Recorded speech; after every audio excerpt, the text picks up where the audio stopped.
Hi, Guy. Tonight we're going somewhere different. Somewhere that exists between dream and waking, between what was real and what was imagined, between the world as it appeared and the world as one man saw it backward, in mirror script, in drawings that anticipated futures he would never live to see. This is the story of Leonardo da Vinci, but it's not the story you might expect. Not a list of achievements or a catalogue of paintings. It's something slower, something more like memory than history. A journey through candlelit workshops and forbidden chambers, through notebooks written in reverse and machines that dreamed of flight, through the mind of someone who saw connections where others saw only separation, who found unity in the diversity of knowledge, who spent a lifetime asking questions that would echo for centuries after his voice fell silent. So let the day dissolve. Let your thoughts slow like water finding its level. Let the noise of the world fade into something softer, something more like wondering than knowing. We have 12 chapters ahead, 12 meditations on genius and mystery, on the distances between vision and execution, on the beautiful incompleteness that defines so much of human striving. We begin with a mirror, with a hand that wrote backward, with script that could only be read when reflection translated it into something comprehensible. Because sometimes the truth only appears when we're willing to look at the world reversed, to see from the other side, to enter the mind that thought differently than others and never quite belonged to the time it inhabited. Close your eyes if you want. The story will find you either way. Let's begin. In a chamber lit by single candle, a left hand moved across parchment in manner that defied all convention, writing not forward but reversed, creating script that could only be read when held before glass, when reflection translated the backward symbols into comprehensible words. This was his secret language, though scholars still debate whether it was truly secret or simply natural to a hand that had learned to move against the world's direction. The notebooks accumulated through decades of observation and wondering. Thousands of pages filled with observations that flowed right to left, that hid themselves in plain sight, that required mirror to unlock their meaning. The script moved with fluid grace, not the labored writing of someone forcing unnatural motion, but the easy flow of habit, of a hand that had found its own way to record thought, and found that way more comfortable than the conventional direction everyone else employed. What did he protect through this backward script? The question has occupied scholars for centuries. Some suggest he was hiding dangerous knowledge, the anatomical drawings that showed human interior in detail that would have troubled the church, the mechanical designs that anticipated technologies centuries distant, the observations about natural phenomena that contradicted accepted wisdom. Others argue more simply. He was left-handed in an age that considered this sinister, literally so, from the Latin word for left. Writing in reverse prevented his hand from smudging the fresh ink, solved the practical problem that left-handed writers face when moving in the conventional direction. But perhaps the truth lies deeper than either explanation suggests. Perhaps the mirror writing was not concealment or convenience, but rather the external manifestation of a mind that perceived reality differently than others, that saw the world reversed or inverted, or from some angle that made the conventional perspective seem arbitrary and limiting. It is said that to read his notebooks, to truly read them, not just to decipher the words, but to follow the movement of thought, one must learn to think backward, to let the eyes move right to left, to allow the reversed script to become natural.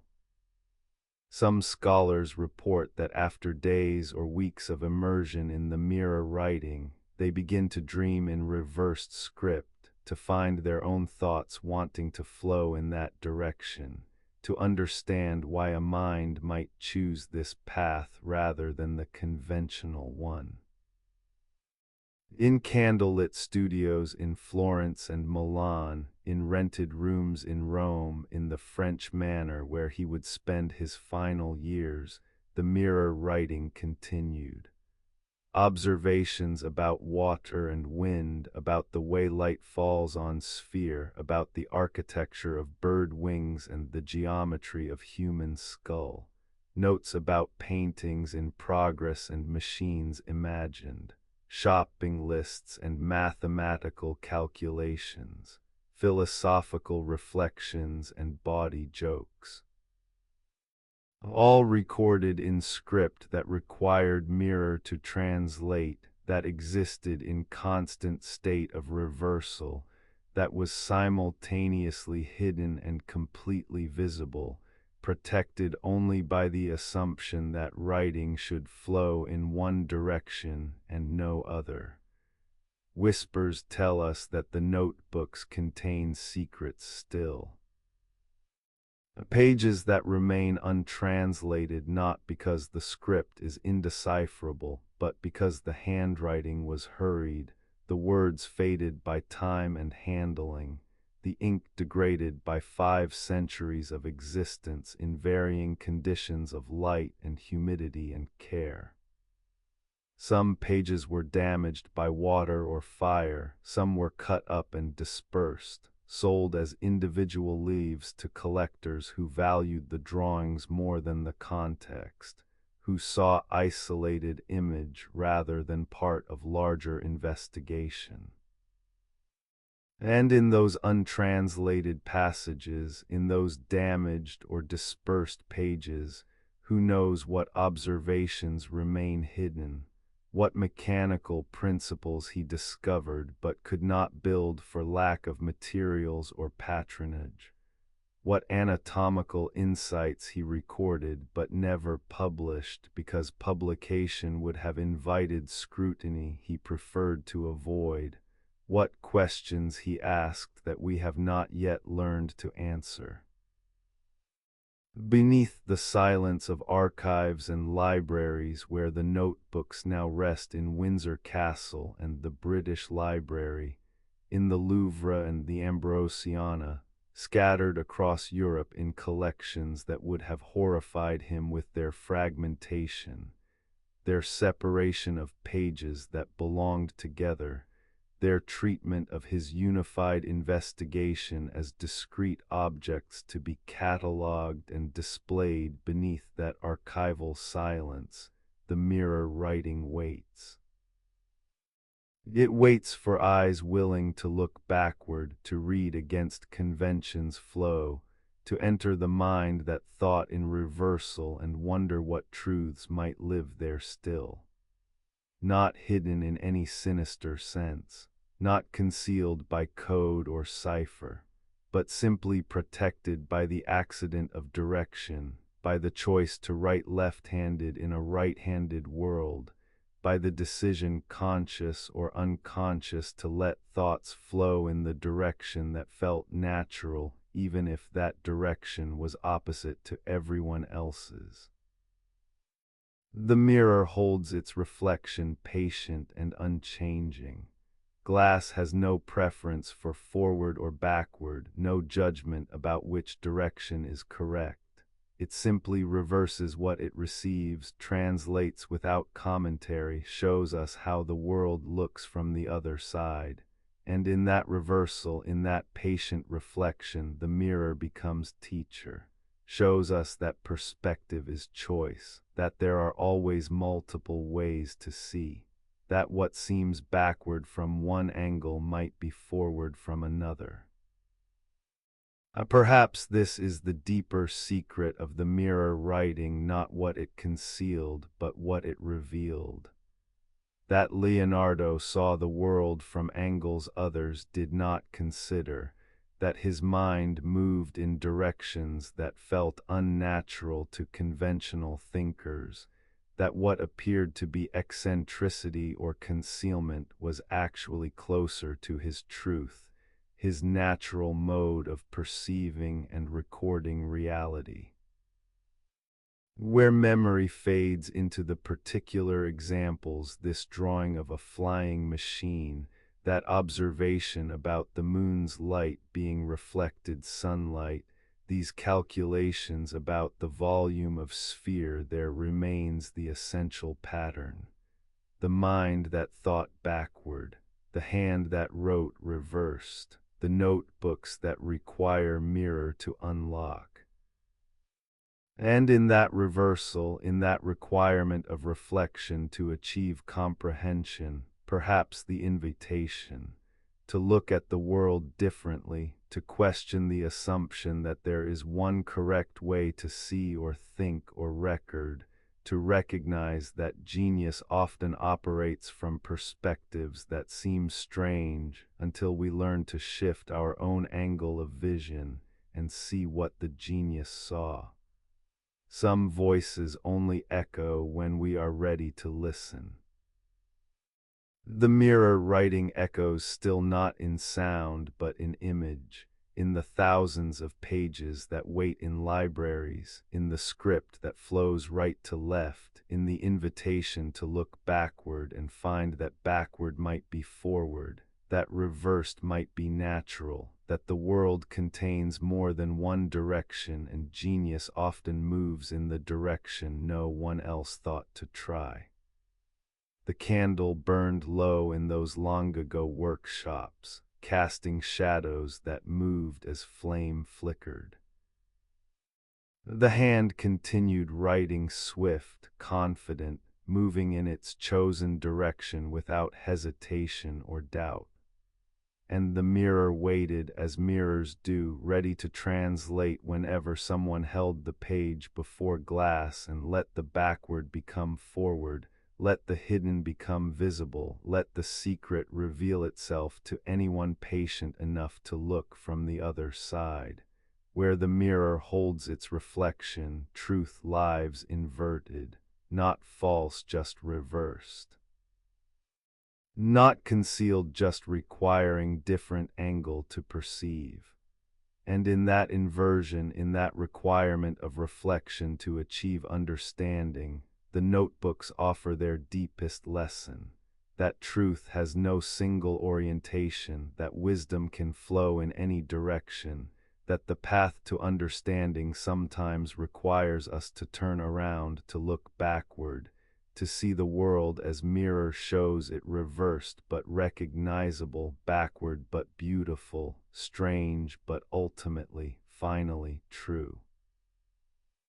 The hand that wrote backward has been dust for 5 centuries, but the script remains, patient, reversed, waiting for the next mirror, the next reflection, the next mind willing to look backward and discover that backward is simply another word for seeing differently, for thinking beyond convention, for recording truth in whatever direction it naturally flows. It is said that he descended into morgues and charnel houses where the dead waited for burial or dissection, where the boundary between sacred vessel and mere flesh had already been crossed by death itself, where the Church's prohibition against violating the body met the investigator's need to understand what life left behind.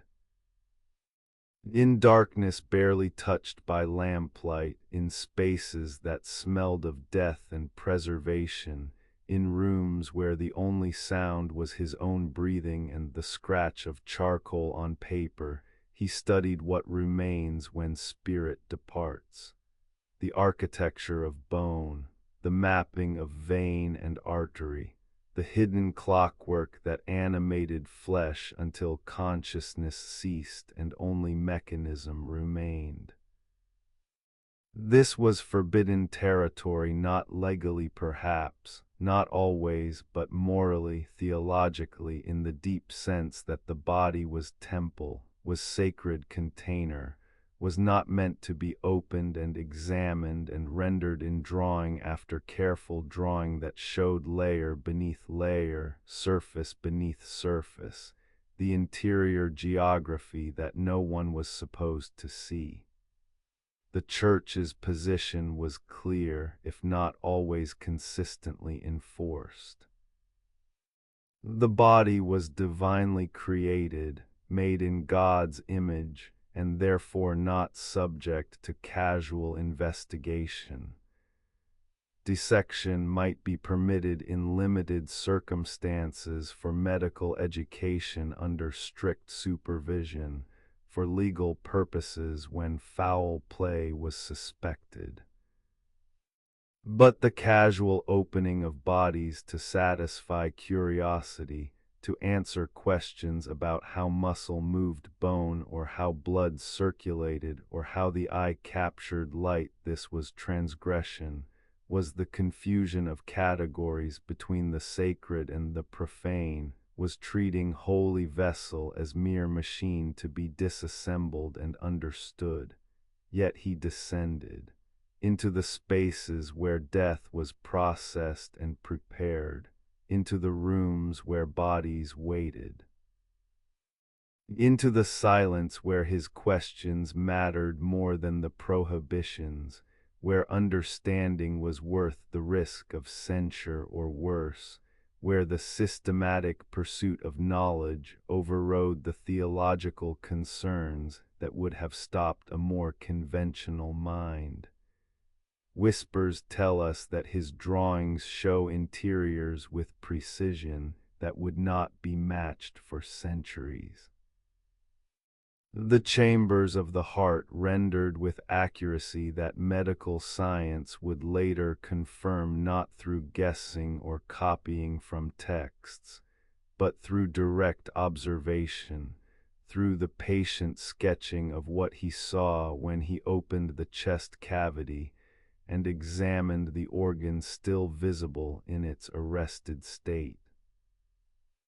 The fetus curled in womb, shown in cross-section that revealed the relationship between developing life and maternal body, that demonstrated his understanding of gestation's mechanics without benefit of microscope or modern imaging.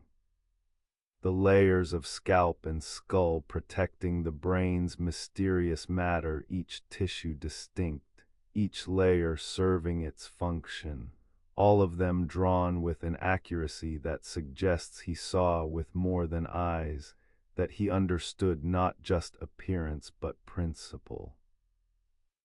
Where did he find these bodies? The historical record is murky, deliberately so perhaps. Some scholars suggest hospitals provided them quietly unclaimed bodies of paupers or criminals, people whose deaths left no one to object to their corpses serving science. Others propose he worked with executed criminals, whose bodies were sometimes available for dissection as extension of their punishment, as final service the condemned could render to living. Still others whisper of graves disturbed, of bodies borrowed from their rest for duration of study, and then returned before dawn, before anyone could notice their temporary absence from the earth. The truth has faded into the general darkness of history. What remains are the drawings, evidence of transgression in service of understanding, of boundaries crossed because the question mattered more than the prohibition. The human hand rendered in multiple layers skin, then fat and connective tissue, then the intricate webbing of tendons that translate finger motion into the manipulation that defines human capability. The spine shown from multiple angles, each vertebra distinct, the spaces between them illustrated, the curvature that allows upright posture documented. The lungs, the liver, the digestive tract, all examined and recorded with a precision that came only from direct observation, from hours spent in the presence of opened bodies, from the willingness to look closely at what death revealed. It is said that he dissected more than 30 bodies over the years. 30 individuals who had been alive, who had contained consciousness and memory, and the ineffable quality that made them persons rather than merely flesh. 30 transitions from subject to object, from sacred vessel to investigative material. The number seems both large and small because each dissection represented significant investment of time and risk. Small because the understanding he achieved from those 30 examinations influenced centuries of medical knowledge, changed how humanity understood its own physical form.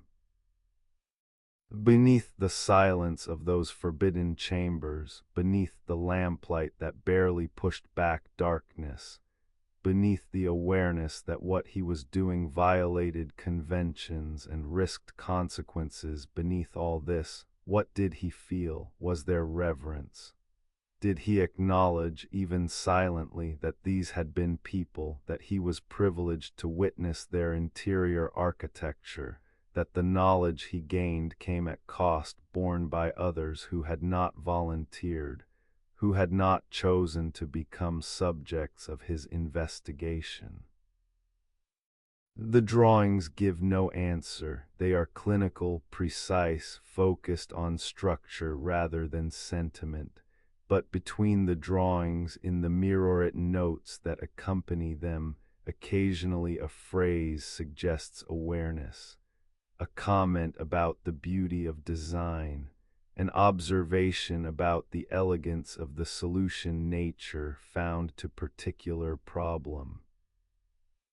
A recognition that the body's engineering serves purposes beyond mere mechanism, that there is something almost miraculous in the way disparate systems coordinate to produce consciousness, sensation, the capacity for thought and feeling, and all that makes us human.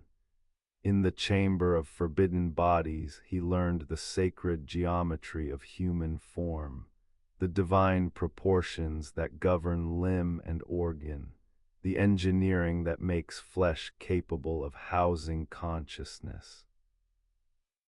And in learning, perhaps he discovered something about the relationship between matter and spirit, about how the mechanical enables the miraculous, about the thin veil separating body from soul. The boundary was not as clear as theology suggested. Spirit did not simply inhabit body the way tenant inhabits house. The two were more intimately connected. Body's structure influenced consciousness, brain's anatomy shaped thought's possibilities, the physical constraints determined what the immaterial could accomplish. To understand body was, in some sense, to understand person. To map the interior was to chart the territory where spirit operated. To render the hidden visible was to illuminate the stage where consciousness performed. Perhaps this is why the Church objected not from squeamishness about opened bodies, but from deeper concern about what such investigation implied, that humanity was mechanism as well as spirit, that the divine image could be understood through systematic examination, that the sacred could be mapped and drawn and comprehended rather than merely revered from distance. Where memory fades into the scattered evidence, drawings in Windsor, notes in Milan, records that suggest but do not confirm, prohibitions that were issued but may not have been enforced, there remains the essential transgression. He opened what was meant to stay closed, examined what was meant to remain mysterious, recorded what was meant to be known only to God and the person who had inhabited the flesh. And in that transgression, knowledge was born, medical understanding advanced. Future generations would build on his observations, would confirm his accuracy, would recognize that his systematic investigation had revealed truths that textbooks and received wisdom had missed or misrepresented. Some voices only echo when we are ready to listen. The bodies speak still, not in any supernatural sense, not as ghosts or spirits, but through the drawings that preserved their interior architecture, through the observations that translated their physical form into understanding, through the knowledge that their involuntary service to science produced. They speak of the courage required to look closely at what others preferred to ignore, of the systematic attention that saw not just horror or fascination but information, principle, the underlying order that governs all flesh regardless of whose flesh it is, of the recognition that understanding sometimes requires transgression, that boundaries exist to be questioned, that the distance between ignorance and knowledge sometimes passes through chambers we are told not to enter. The dead kept their final secret, where consciousness goes when body ceases. What happens to the ineffable quality that made them persons rather than merely assemblies of tissue and bone? But they yielded everything else. It showed him how heart chambers, how blood flows, how muscle attaches to bone, how the eye's lens focuses light, how every system serves and supports, how the body is not single thing but collaboration of countless processes working in coordination, so perfect it seems intentional, designed, divine. In the chamber of forbidden bodies, the boundary blurred between sacred and profane, between person and mechanism, between what faith declared and what observation revealed.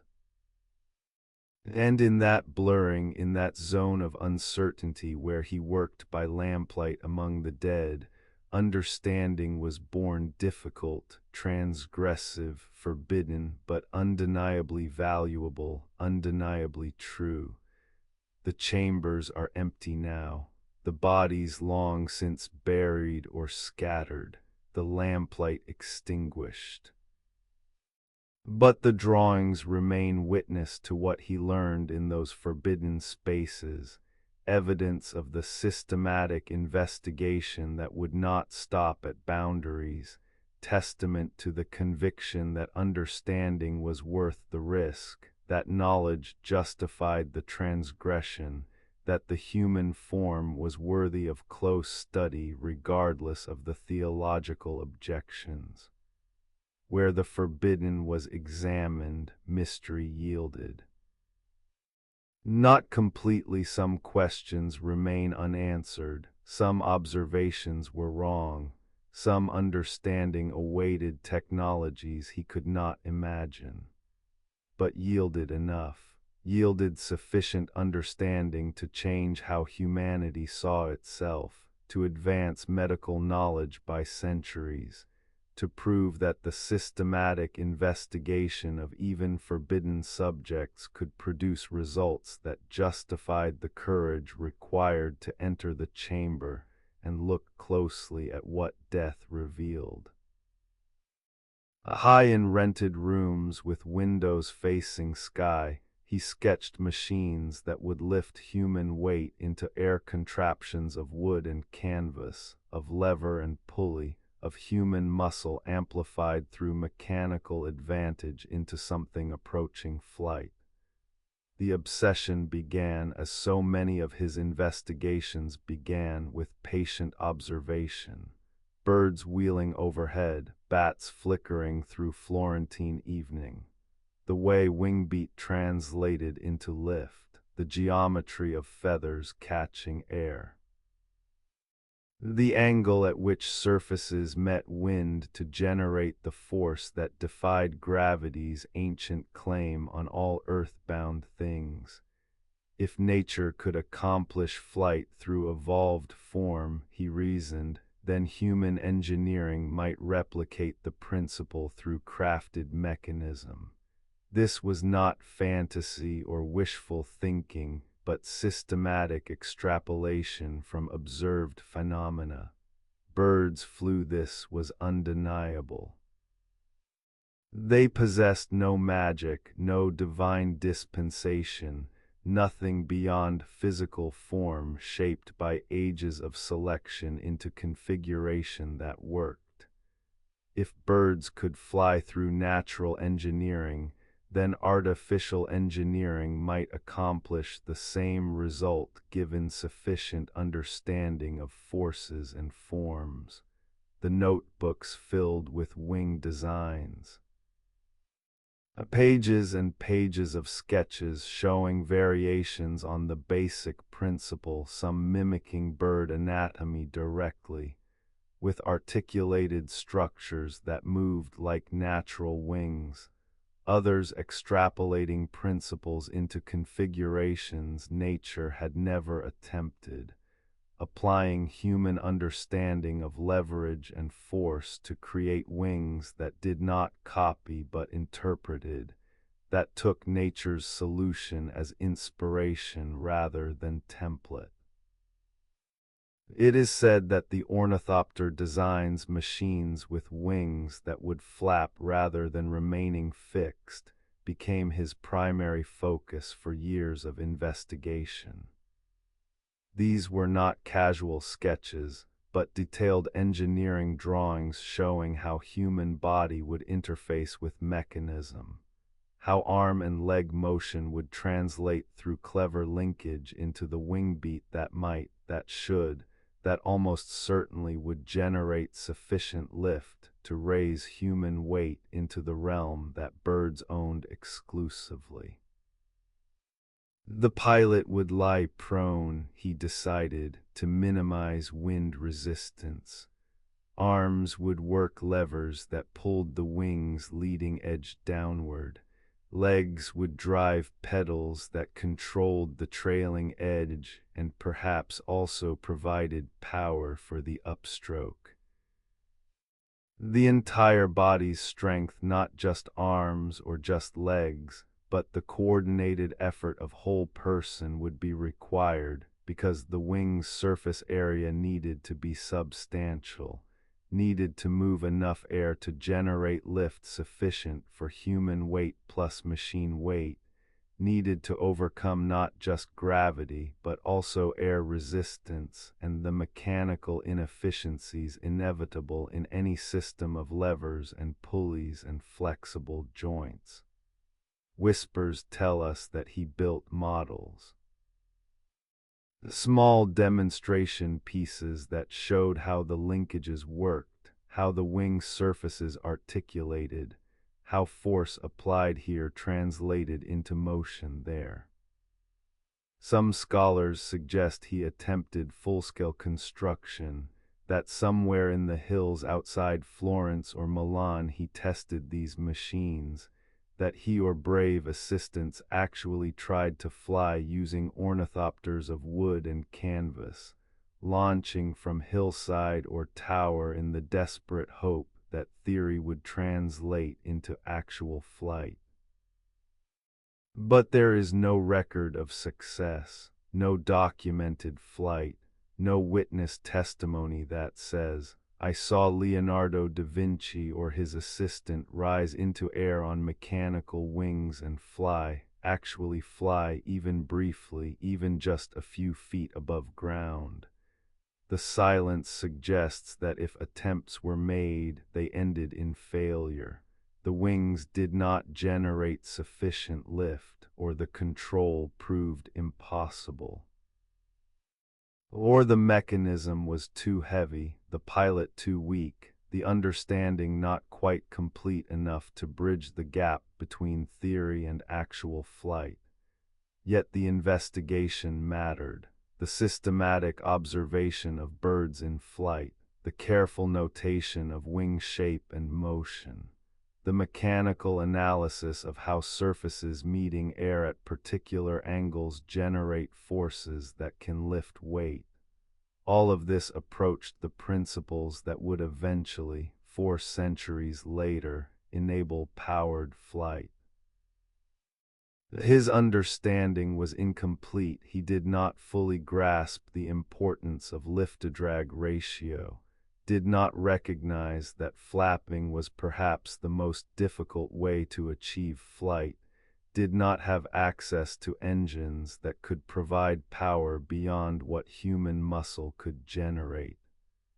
But he was closer to understanding than anyone before him, closer to translating observation into working theory, closer to the day when humans would actually fly. Beneath the silence of those high rooms where he worked on wing designs, where models hung from ceiling beams or lay disassembled on workbenches, where drawings accumulated showing variation after variation beneath that working silence, what sustained the obsession? Why invest so much time and effort in machines that did not work, in designs that remained theoretical, in the pursuit of flight that seemed always just beyond reach? Perhaps because the question mattered. Because flight represented ultimate liberation from earthbound constraint.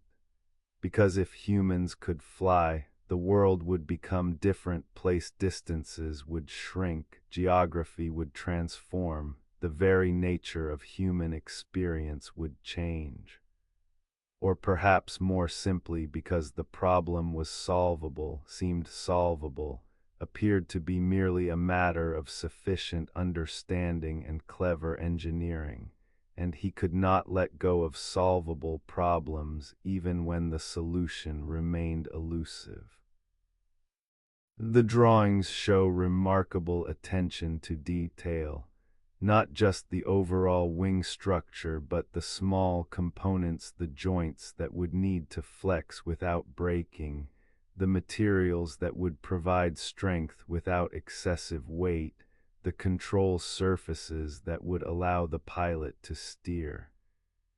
He understood that flight was not single problem but collection of related challenges, each requiring solution before the whole could function. And there is beauty in the drawings, not just technical beauty, though that is present, but aesthetic beauty. The wings sketched with care that transcends mere engineering, with attention to proportion and curve that suggests he saw not just function but form, not just mechanism but the elegance of well-designed solution. The ornithopters are lovely on the page even if they never flew in reality, are worthy of contemplation even if they failed in practice. Where memory fades into speculation about whether he ever actually attempted flight, about which designs might have been built and tested, about how close he came to success, there remains the essential contribution. He systematized the investigation, transformed flight from myth and aspiration into engineering problem. It showed that birds flew through explainable principles rather than magic, that those principles could be discovered through patient observation, that human flight might be achievable given sufficient understanding and appropriate mechanism. The workshop where wings were born produced no flying machines that carried him or anyone else aloft on mechanical wings, but it produced knowledge, produced questions refined through systematic observation. It produced the recognition that flight was solvable problem rather than divine impossibility, that the sky's boundary could be crossed given sufficient understanding of forces and forms. Perhaps the failure was necessary. Perhaps actual success would have been premature, would have encouraged others to attempt flight with inadequate understanding and insufficient technology, leading to injuries or deaths that might have set back the investigation for generations. Perhaps the drawings needed to wait in notebooks until humanity developed the materials and power sources and mathematical understanding that would make flight actually achievable rather than merely theoretically possible. Some voices only echo when we are ready to listen. The wings whisper still in the drawings that show such careful observation, in the mechanical linkages that demonstrate such clear understanding of force and motion, in the persistence that continued designing variations even when success remained elusive. They whisper that the pursuit matters as much as the achievement, that the systematic investigation yields understanding even when it does not yield immediate results, that the distance between impossible and actual is crossed through accumulated observations and refined theories even when the crossing takes centuries. The high windows that faced sky are gone. The workshops are scattered into memory. The ornithopter models, if they existed, have long since disintegrated into dust and fragments. But the drawings remain, wings sketched on paper, mechanisms that never flew but that approached flight, designs that anticipated the day when humans would actually rise on wings of their own making and join the birds in that realm that had always seemed beyond reach.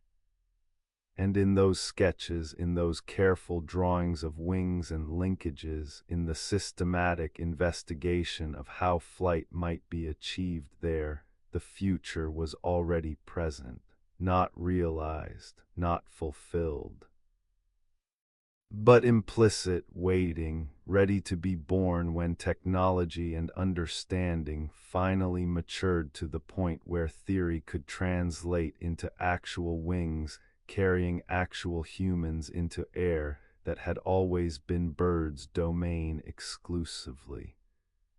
Where wonder dwelt in those high rooms, possibility was sketched on paper.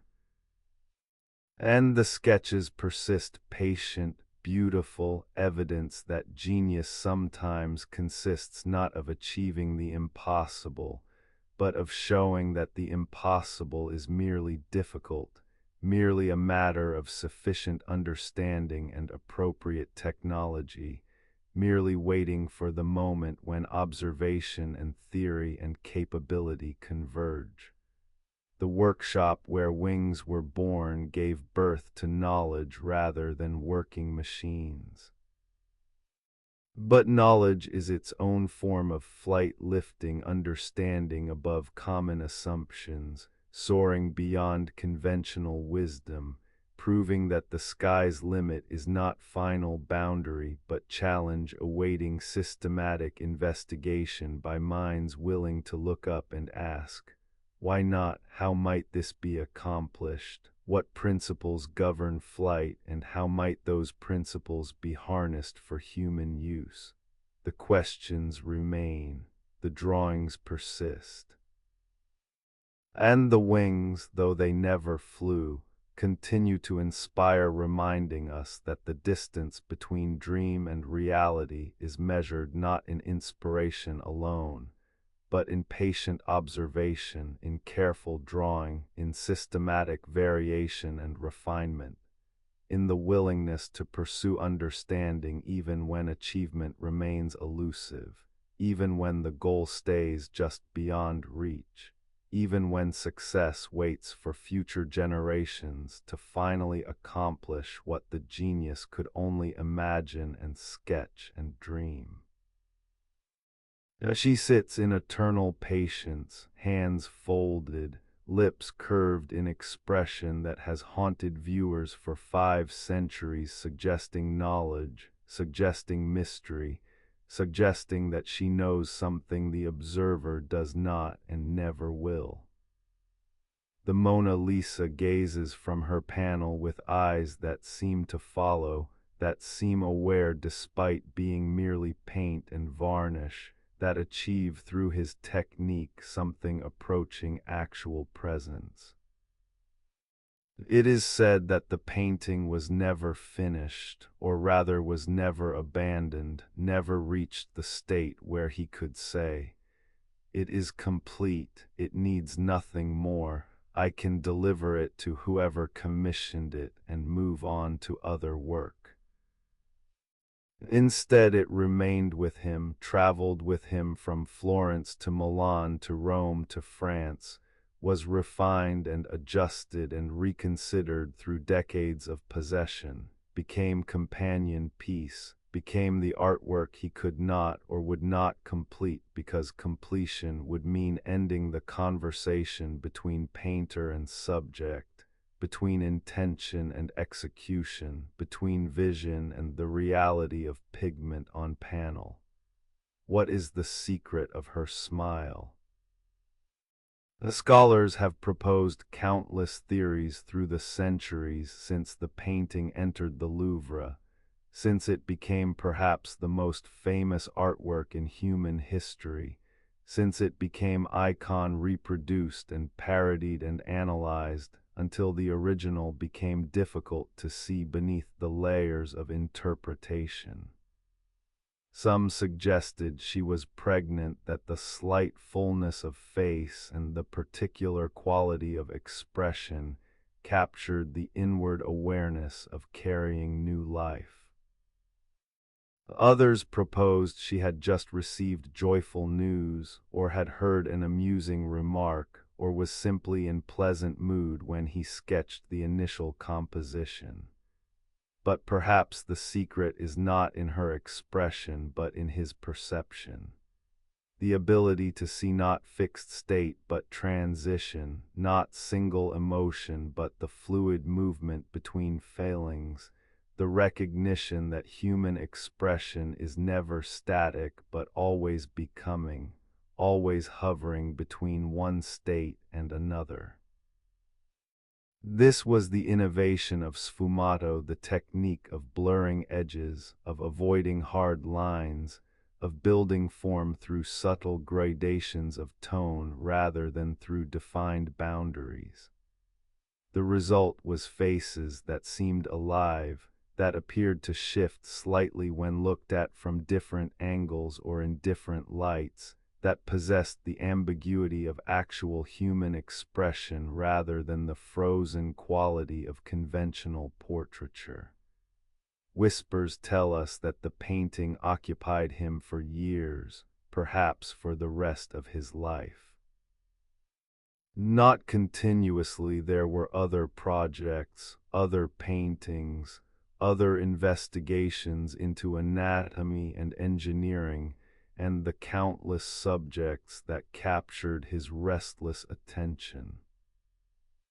But repeatedly, regularly, he would return to the panel, would make small adjustments, would apply thin layers of glaze that subtly modified tone or shadow, would refine the background landscape or adjust the fall of light on fabric, would work the surface with such delicacy that no brush strokes remain visible, that the image seems to have formed itself rather than being constructed through patient application of pigment. She was never delivered to whoever commissioned her. The historical record suggests that Francesco del Giocondo, a Florentine merchant, commissioned the portrait of his wife Lisa, hence La Gioconda, hence Mona Lisa, the title that has become synonymous with artistic mystery. But Leonardo never delivered the finished work, never collected full payment, kept the painting in his possession until his death in France decades after the commission was made. Why? Perhaps because it was never finished to his satisfaction. Perhaps because he recognized that this painting achieved something special, represented breakthrough in technique and expression that made it too valuable to surrender for the agreed fee. Perhaps because Lisa Gherardini became for him not person but symbol, not portrait of individual woman but meditation on human consciousness, on the ineffable quality that makes each person unique, on the mystery of awareness looking out through eyes at a world that looks back. Beneath the silence of those years when the panel traveled with him wrapped carefully, protected from damage, brought out periodically for refinement or simply for contemplation beneath that portable presence, what relationship developed between painter and painted? She became, in some sense, mirror of his own mind. The smile was his perception of smile, the expression was filtered through his understanding of human emotion, the presence was as much his creation as her reality. The background landscape is strange, dreamlike, mountains that don't quite match, a bridge that leads nowhere particular, water that seems both liquid and atmospheric. This is not realistic representation of Tuscan countryside, but rather idealized or imagined landscape, the kind of setting that exists more in thought than in geography. The disconnect between the realistic portrait and the fantastical background creates tension, suggests that she exists simultaneously in actual world and in realm of imagination, that the painting operates in that liminal space between representation and invention. It is said that the painting's fame is partly accident of history. It was relatively unknown for centuries, valued by those who knew art but not broadly recognized. Then in 1911 it was stolen from the Louvre by Italian handyman who believed it should be returned to Italy. The theft made international news, created sensation, transformed the painting from artwork into cultural phenomenon. When it was recovered 2 years later, it returned to the Louvre not as simply painting but as the painting, the most famous artwork in the world, the symbol of artistic achievement. But perhaps the fame is also earned. Perhaps viewers recognize something in the smile that transcends the particular woman who posed, that speaks to larger questions about consciousness and expression and the mystery of human awareness. The ambiguity is invitation to wonder what she's thinking, to project onto that expression our own understanding of emotion, to participate in the creation of meaning rather than simply receiving predetermined message. Where memory fades into the accumulated interpretations, the psychoanalytic readings, the technical analyses, the historical investigations into who she was and why the painting was never delivered there remains the essential encounter. Viewer and viewed, the smile that seems to shift, the eyes that appear to follow, the presence that seems almost alive despite being nothing more than pigment carefully applied to prepared wood panel 5 centuries ago.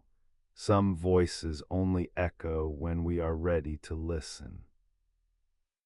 The painting speaks, though it has no voice, speaks through the ambiguous expression, through the sfumato technique that makes edges uncertain, through the disconnect between realistic figure and fantastic landscape. It speaks of mysteries that resist explanation, the nature of consciousness, the ineffable quality of personhood, the distance between surface appearance and interior reality. The smile remains patient and knowing. That suggests that some secrets are meant to stay secret, that mystery serves purpose beyond mere concealment, that the unanswerable question might be more valuable than the certain answer. She knows something we don't or appears to know, which amounts to the same thing when the appearance is so skillfully created, when the technique is so subtle that the illusion becomes indistinguishable from reality. Perhaps she knows nothing. Perhaps she is simply pigment arranged by genius to create impression of knowledge, appearance of awareness, suggestion of presence. But if so, then the genius lies precisely in this creation, in the ability to make the viewer believe in the presence of consciousness, to feel that those painted eyes actually see, that the slight smile actually signifies something, that behind the surface there exists actual person rather than clever arrangement of tones and colors. The painting hangs in the Louvre behind bulletproof glass, surrounded by crowds, photographed thousands of times daily, reproduced on postcards and posters and products until the image has become so familiar it's difficult to actually see the original. But the original persists beneath the fame, beneath the reproductions, beneath the countless interpretations, still patient, still mysterious, still holding whatever secret the smile suggests it holds. And in that holding, in that patient maintenance of mystery across 5 centuries, the painting fulfills its purpose. Not to answer questions, but to ask them. Not to resolve ambiguity, but to preserve it. Not to explain consciousness, but to represent it, the ineffable quality that makes each person unique, the mystery that looks out through eyes at world that looks back, the smile that suggests knowledge whether that knowledge exists or not. Where wonder meets uncertainty, art dwells. And the Mona Lisa dwells in that space perfectly, eternally, reminding us that the greatest achievements sometimes consist not of providing answers, but of asking questions that continue resonating long after the questioner has fallen silent, long after the subject has passed beyond, long after everything except the painting itself has faded into history. The smile persists, patient, ambiguous, knowing or appearing to know. And in that persistence, in that continued ability to capture attention and provoke wonder, the painting demonstrates its deepest truth. That art matters not because it resolves mysteries, but because it preserves them, not because it explains consciousness, but because it represents it so skillfully that the representation becomes its own form of presence, its own form of immortality, its own form of the smile that holds a secret and never ever tells. On the wall of a monastery dining hall in Milan, he painted the last meal shared before everything changed. 13 figures gathered around table, the moment frozen just after words were spoken that would shatter the gathering's peace. One of you will betray me. The apostles react in various ways: shock, denial, confusion, the physical recoil from terrible knowledge, the turning toward each other in question and accusation. But even as he created the scene, even as the image took form on the wall through 3 years of patient work, the painting itself was betraying him. The technique he chose dooming the masterpiece even as he brought it into being. It is said that he rejected true fresco, rejected the ancient method that required painter to work quickly on wet plaster, to complete each section in single day before the surface dried, to make all decisions in advance because the technique allowed no revision, no refinement, no slow consideration of how each element should relate to all others. True fresco demanded speed and certainty, and he possessed neither, or rather, possessed them only in inverse measure to what the technique required. His genius was slow, contemplative, revising. He needed time to consider, to adjust, to refine until the image matched his vision. So he invented a different method: oil and tempera on dry wall, painted not directly on plaster but on a layer of preparation he hoped would accept the pigment and preserve the image. This allowed him to work slowly, to paint and repaint, to adjust a gesture here or modify an expression there, to build the composition through patient accumulation rather than rapid execution. It allowed him 3 years of work where fresco would have demanded 3 weeks. It allowed refinement that achieved psychological depth unprecedented in wall painting, that made each apostle distinct not just in appearance but in character, that captured the moment of crisis with such power that viewers for centuries would study the faces trying to determine which figure was Judas, which one bore the guilt even before the betrayal occurred. But the paint would not bond properly. Even before he finished, even while he still worked on the composition, the surface was deteriorating. Within decades, the image was flaking, fragments of paint falling away, the faces he had so carefully rendered becoming obscured or lost, the scene that was meant to last for centuries already showing the damage that would eventually require restoration after restoration.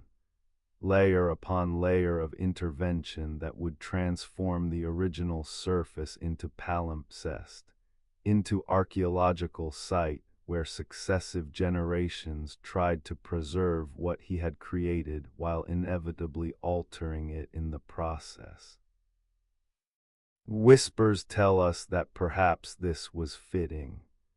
Perhaps a painting about betrayal and impermanence, about the fragility of fellowship and the inevitability of transformation, should itself be impermanent, should itself betray the painter's intention, should itself demonstrate that nothing endures unchanged, that even the greatest attempts to fix moment impermanence must eventually surrender to entropy and time. The composition is revolutionary. The linear perspective draws the eye toward the central figure, Christ calm at the center while chaos radiates outward, the apostles grouped in clusters of 3 on either side, each group showing different aspect of reaction to the terrible announcement. Some lean away from the center, others lean in. Some gesture emphatically, others sit in stunned stillness. The psychological complexity is remarkable. These are not stock figures or conventional representations, but individuals responding in character to crisis, each reaction revealing something about personality, about the relationship to the central figure, about how different temperaments process devastating news. And the light. The way illumination enters from the left, casting shadows that define form and create depth, that make the painted wall seem to recede into actual space, that transforms flat surface into architectural extension of the room, where monks gathered to eat their own meals beneath this scene of the Last Supper before everything changed. Beneath the silence of that refectory, for it is silent now mostly, a museum space rather than working monastery, a destination for tourists rather than gathering place for religious community. Beneath that current silence, layers of past silence accumulate. The silence of monks eating beneath the image, contemplating the scene as they took their own meals, considering their own capacity for betrayal or loyalty. The silence of Leonardo working alone on scaffolding, his hand moving slowly across the wall, adding detail here and adjusting proportion there, working through the night sometimes because the light was good or because the figure would not resolve itself correctly until he had tried and failed and tried again. It is said that he often stood before the wall for hours without touching brush to surface, simply looking, considering, deciding. The prior of the monastery complained to the Duke of Milan, who had commissioned the work, "The painter wastes time, standing idle when he should be working, taking wages without producing results." But Leonardo understood what the prior did not, that the actual application of paint was smallest part of the work, that the real labor was in the seeing and considering, in the slow accumulation of decision that preceded any mark made on surface. Where memory fades into the technical details of conservation, efforts the attempts to arrest the deterioration, to stabilize what remains, to remove later overpainting while preserving original surface, where it still exists there remains the essential paradox. The painting that was meant to last has been disappearing since it was created.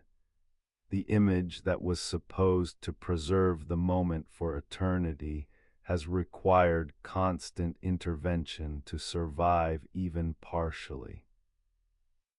The masterpiece is also failure, is also demonstration that intention and execution exist in constant tension, that what we hope to accomplish and what actually results are different things, that the gap between vision and reality admits no perfect bridge.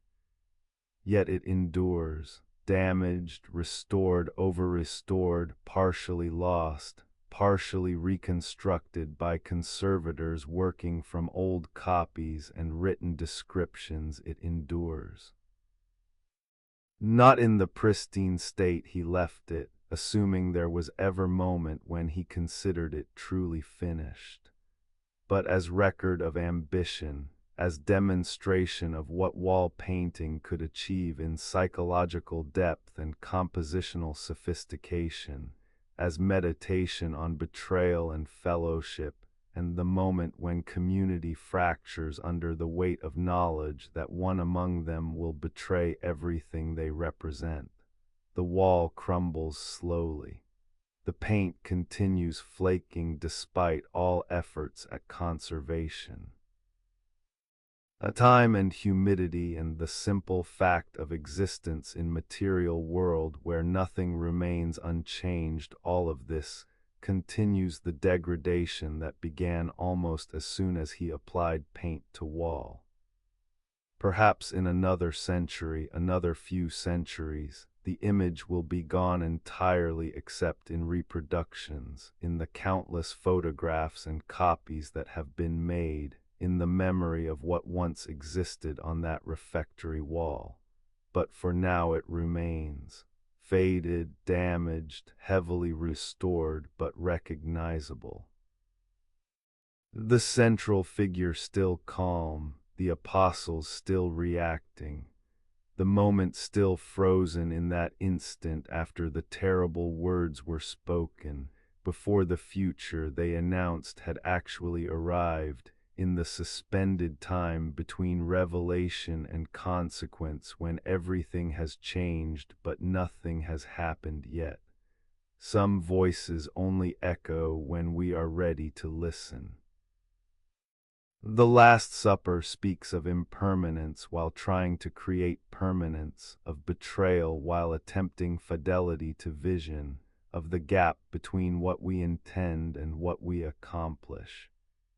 It speaks through its very deterioration, through the restoration efforts that try to preserve while inevitably altering, through the transformation of original into palimpsest where layers of intervention obscure while attempting to reveal. The feast where betrayal was painted is becoming ghost of itself. The wall still stands. The image persists in some form, but the actual surface Leonardo created, the precise tones and edges and relationships he established through 3 years of patient work, these exist now more in reconstruction than in fact, more in conservation efforts than in original paint, more in the idea of what was there than in what can actually be seen. Perhaps this is the painting's final lesson, that nothing endures unchanged, that even the greatest achievements must surrender eventually to time and transformation.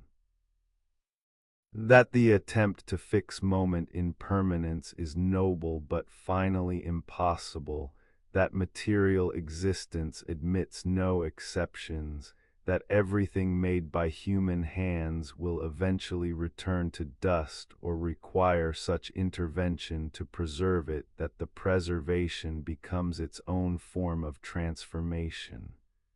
Where wonder and loss meet, the Last Supper dwells, still teaching, still demonstrating, still showing that the distance between intention and result is measured not just in technical skill, but in the simple fact of existing in world where time corrodes, where walls crumble, where paint flakes away no matter how skillfully applied, where permanence is always temporary and the best we can achieve is the slow surrender rather than the sudden loss.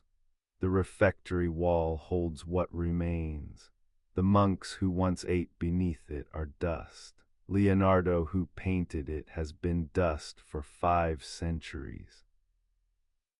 But the image persists in some form, some version, some reconstruction that approximates what he created, that preserves enough to convey the power of the original, that allows us still to stand before the wall and see, however faintly, however mediated by conservation efforts, the moment he captured, the crisis he rendered, the betrayal he painted while technique betrayed him, while the wall failed to hold what he gave it.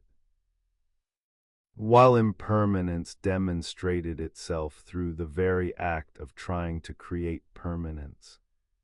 And in that persistence despite everything, in that survival through constant intervention, in that continued ability to move viewers despite heavy restoration and significant loss, there, the painting achieves its own form of immortality, not the pristine survival he might have hoped for, but survival nonetheless, damaged but present, faded but recognizable. Lost and lost again and found again through endless conservation efforts that will continue as long as any trace remains on that Milanese wall. The feast continues. The betrayal is always just about to happen. The moment holds barely, preserved more by human devotion than by the technique that was supposed to make it last forever, but instead guaranteed it would require forever maintenance, forever intervention, forever the loving attention of those who recognize that what remains is worth preserving even in diminished form, even as ghost of its former self, even as the painting betrays itself while depicting betrayal, even as impermanence proves itself through the medium meant to create permanence. In margins of notebooks, between anatomical studies and botanical observations, military engines took shape, devices of siege and defense, of calculated destruction, of human ingenuity applied to the ancient problem of how to break walls and protect cities, how to amplify force and deflect attack, how to make war more efficient and therefore more terrible. He served dukes and princes who needed military engineering as much as they needed art, who valued his ability to design fortifications and siege weapons alongside his capacity to paint and sculpt and entertain court with mechanical marvels. It is said that when he sought employment with Ludovico Sforza, Duke of Milan, his letter of introduction barely mentioned his artistic abilities. Instead, it was catalogue of military capabilities. He could design portable bridges for armies, could create bombards and mortars, could develop armored vehicles, could engineer systems for undermining walls and defending against undermining, could provide all the technical knowledge necessary for making war successfully. The art was almost afterthought, mentioned briefly at the end, subordinate to the military engineering that he knew would capture the Duke's interest more reliably than promises of beautiful paintings. The designs are simultaneously brilliant and disturbing. Tanks propelled by human muscle, armored shells protecting soldiers as they approached enemy positions, the shell constructed to deflect projectiles, the interior fitted with cranks and gears that would translate human effort into the rotation of wheels, allowing the vehicle to advance slowly but inexorably toward walls or fortifications that needed breaching. Giant crossbows that could hurl projectiles farther than conventional weapons, the bow stretched across framework taller than a man, the tension so great that it required mechanical advantage to draw, the release so violent that the entire structure would recoil despite being anchored to ground.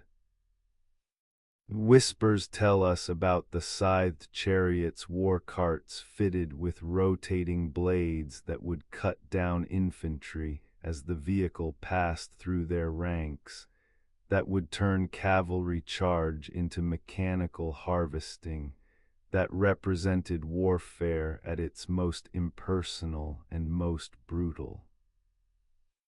And the designs for fortifications, star-shaped arrangements that eliminated blind spots where attackers could shelter, that created interlocking fields of fire, that anticipated by centuries the principles of military architecture that would dominate the age of artillery. Yet there is ambivalence in these designs. Some scholars suggest he deliberately included flaws in the most destructive machines, subtle errors that would prevent them from actually functioning if built, sabotaging his own creations because he recognized their terrible potential.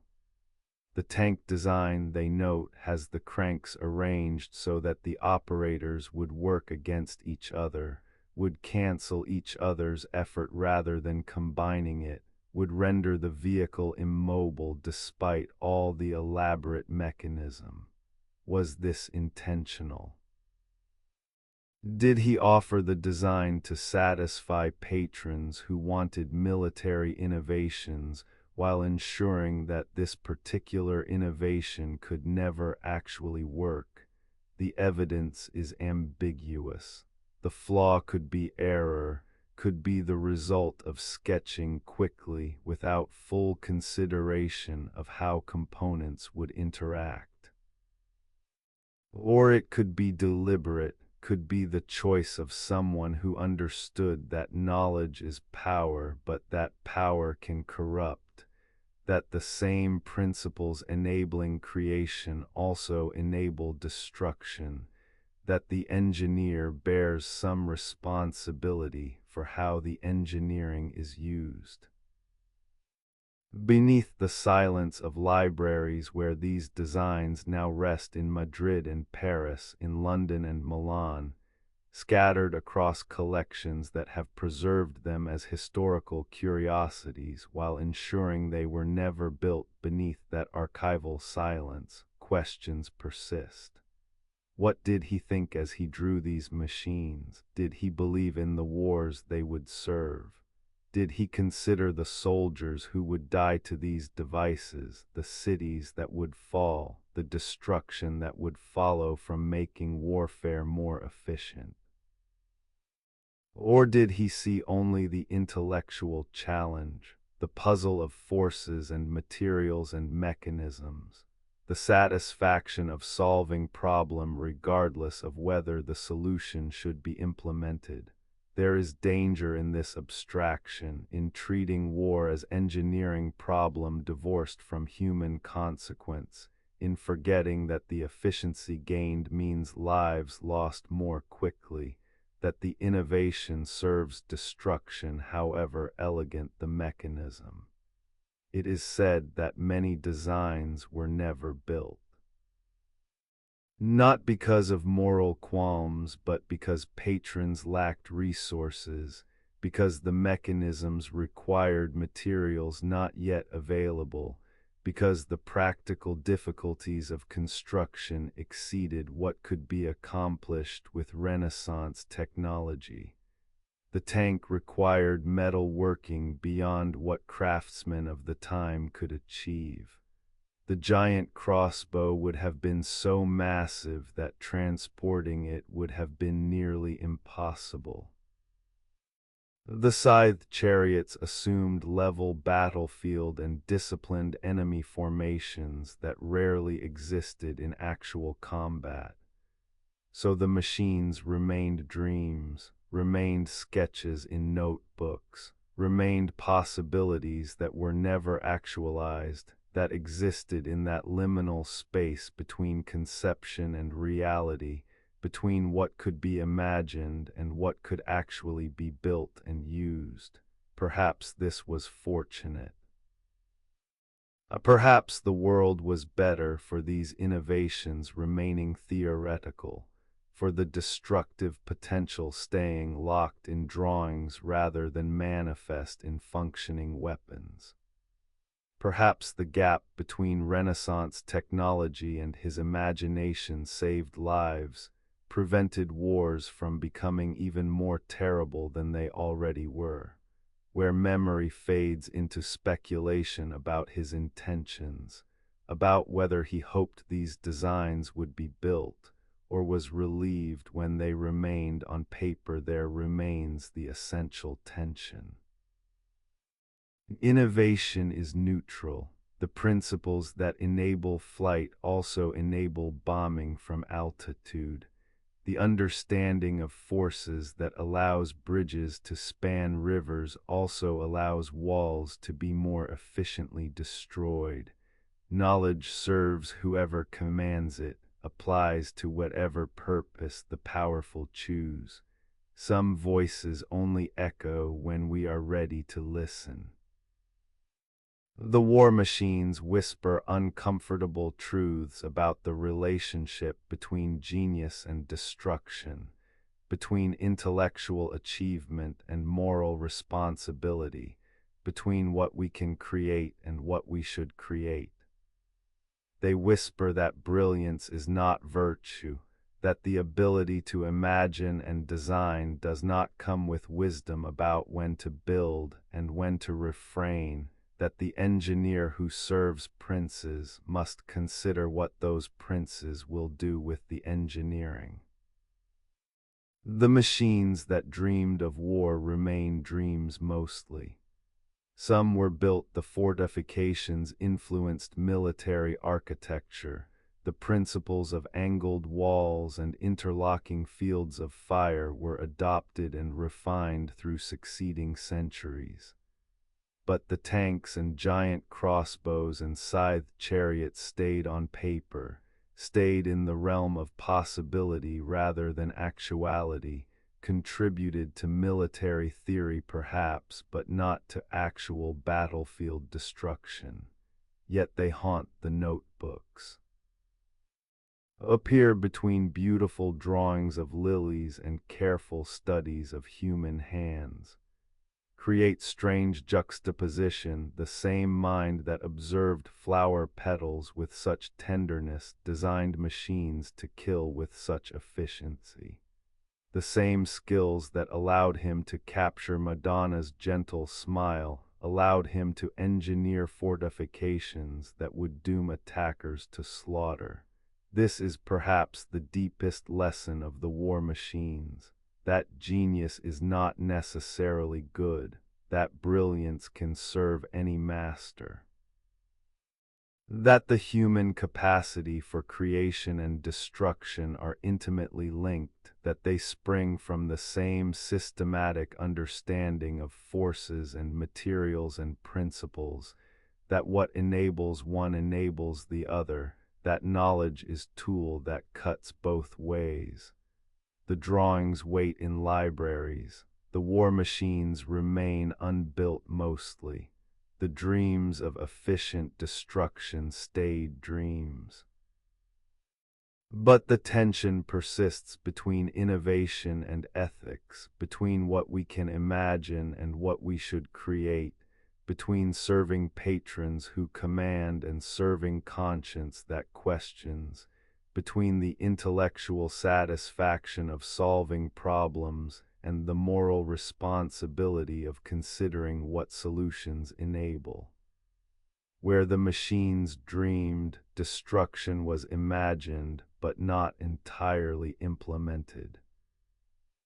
And in that gap between design and deployment, between possibility and actuality, perhaps there is mercy, the mercy of technological limitation, of practical impossibility, of the fortunate accident that his imagination exceeded Renaissance capability to build, that his designs anticipated technologies not yet available, that the war machines remained theoretical exercises rather than actual implements of destruction. But the dreams persist, in notebooks, in sketches, in designs that show what genius applied to warfare might accomplish. And in that persistence, in that permanent record of how intelligence can serve destruction, there remains warning that innovation without wisdom is dangerous, that brilliance without ethics is morally neutral at best, that the engineer bears responsibility for the engineering even when the engineer is genius, perhaps especially when the engineer is genius, because genius amplifies consequence, makes the innovations more effective and therefore potentially more destructive. The machines that dreamed of war are sleeping still, mostly in archives on paper, in the realm of imagination rather than actuality.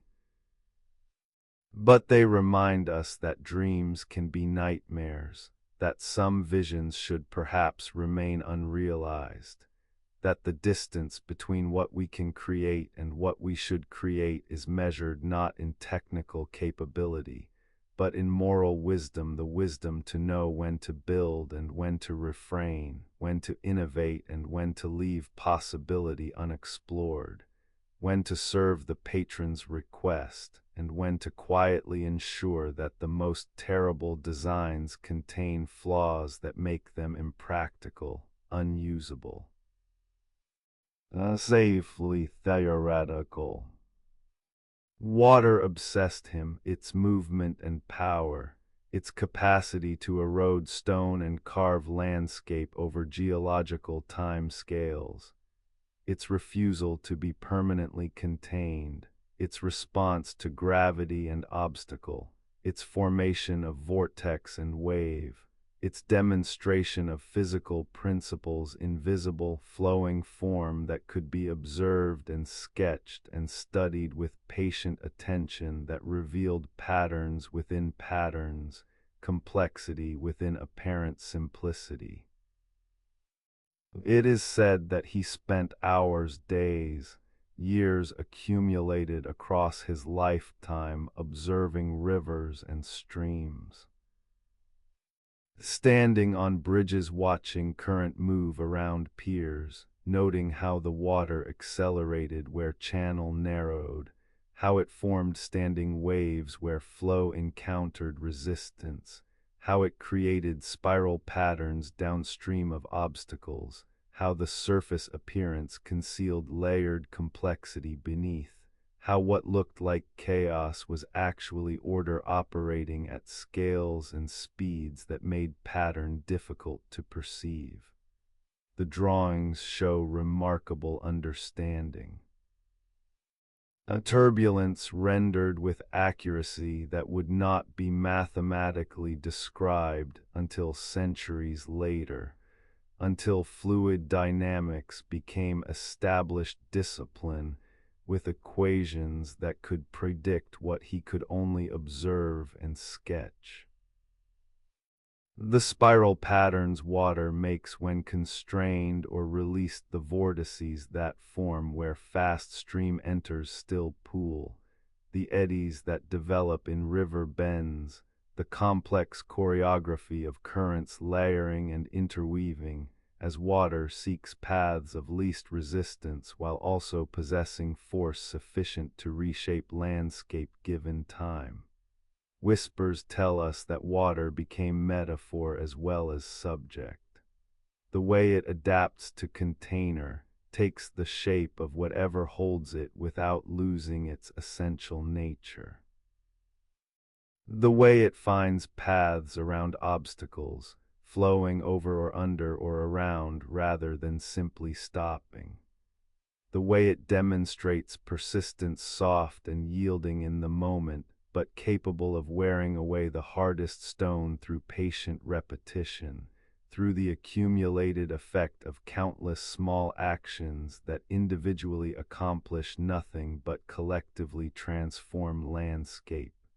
He designed systems for irrigation and flood control, for diverting rivers to serve cities that needed water supply, for draining swamps to create agricultural land, for harnessing water's power to drive mills and lift loads.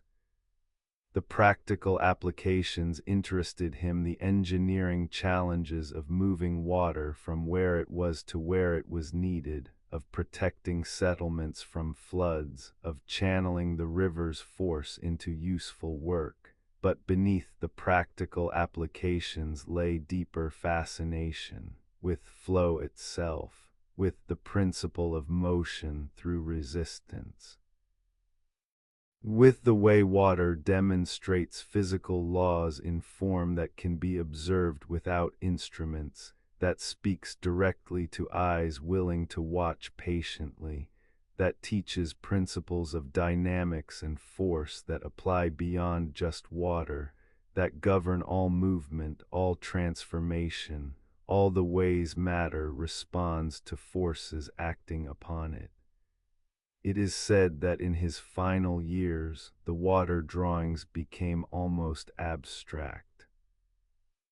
Less concerned with practical engineering, less focused on specific rivers or channels, more interested in pure pattern, pure motion, studies that blur the boundary between observation and imagination, between what he actually saw and what he understood about deeper principles governing not just water but all flow, all movement through medium, all the ways forces propagate and dissipate and interact.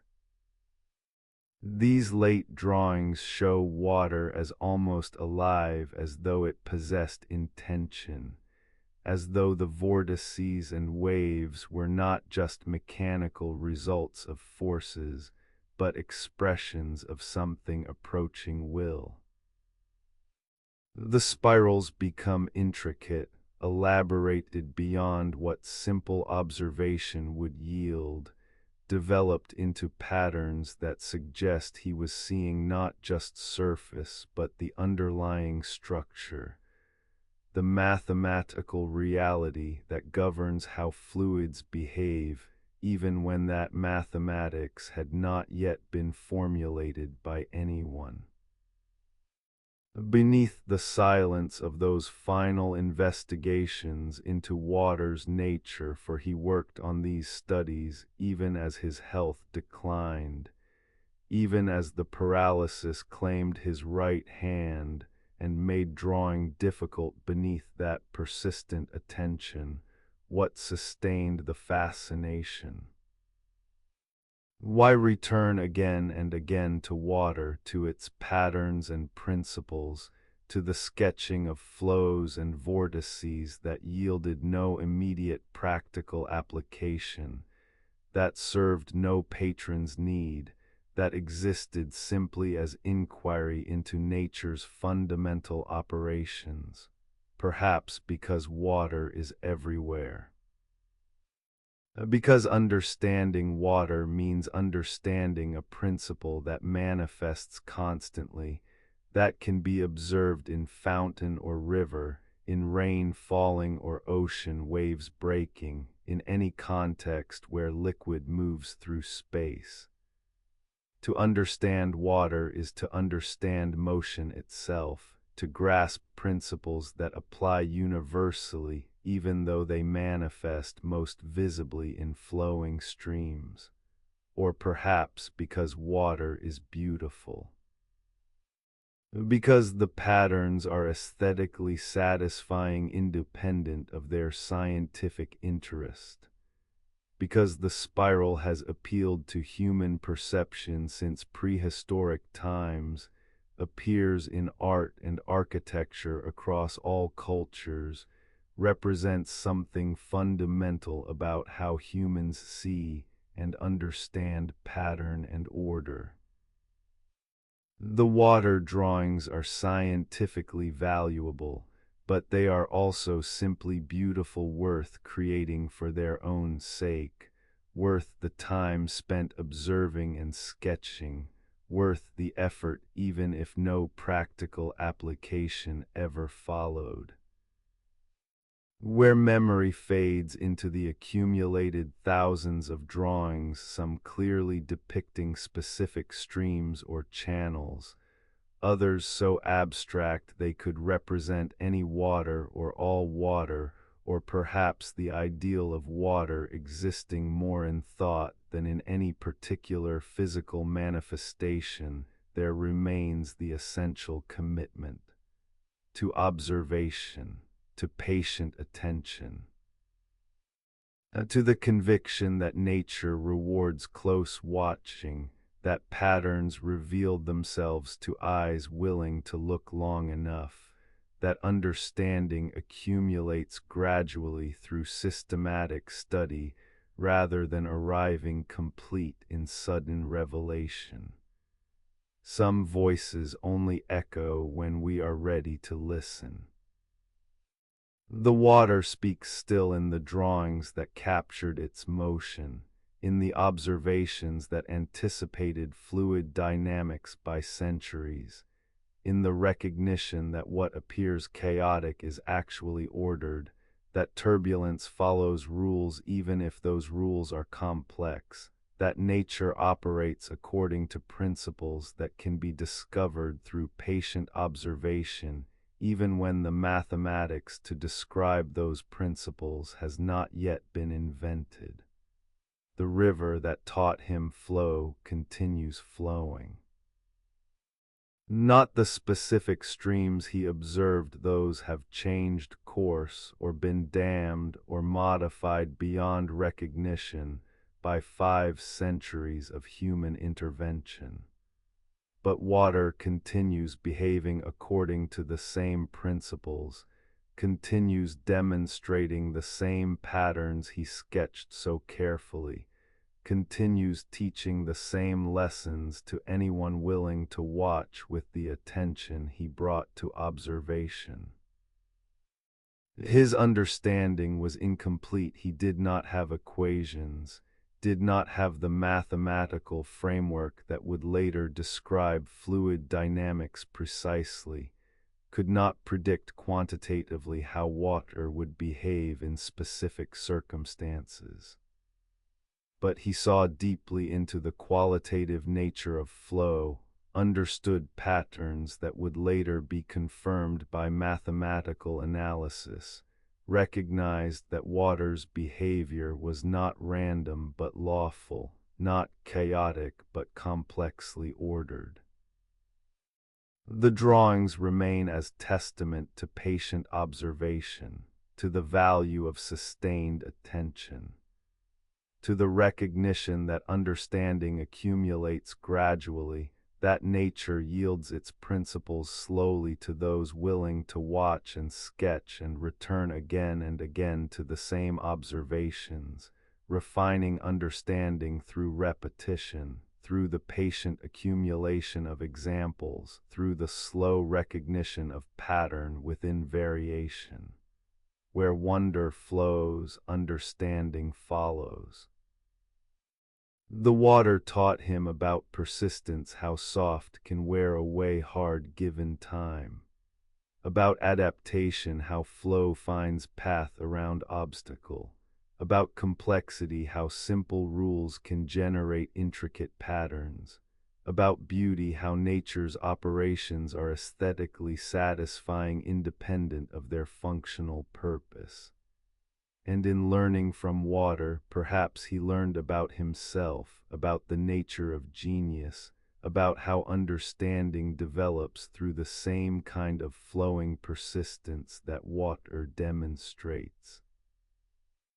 Not sudden, not forceful, but constant, patient, wearing away ignorance through accumulated attention, flowing around obstacles that would stop more rigid minds, finding paths to understanding that direct assault could never discover.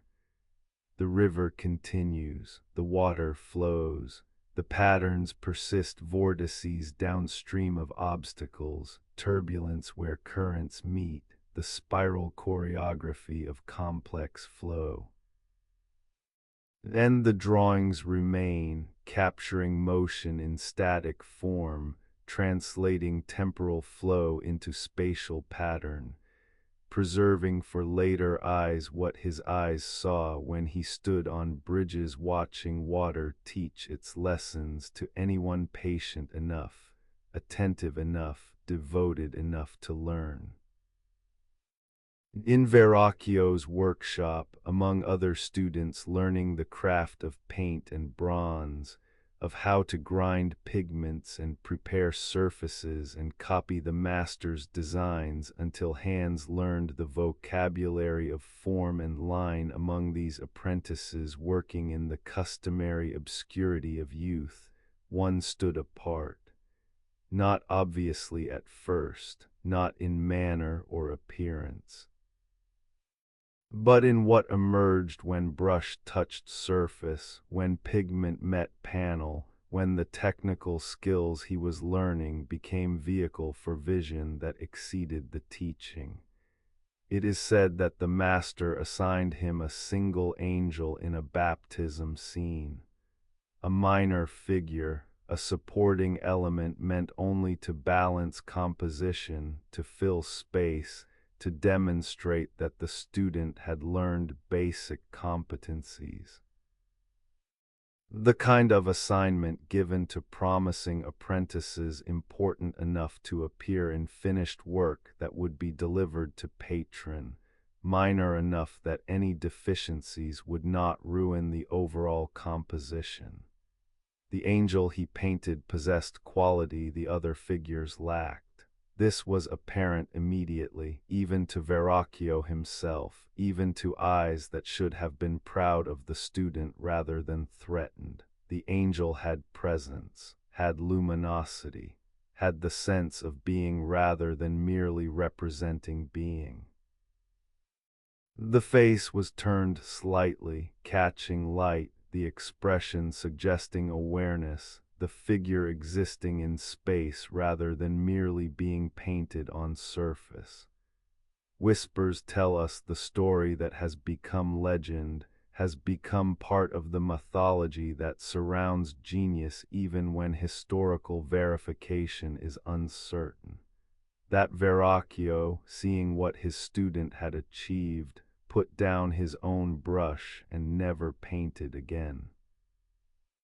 That he recognized he had been surpassed, that teaching had produced master who exceeded teacher, that the logical response was to step aside, to acknowledge the transition, to accept that the future belonged to the student while the teacher would remain fixed in past, in the style and capability that was already being superseded by new vision, new technique, new understanding of what painting could accomplish.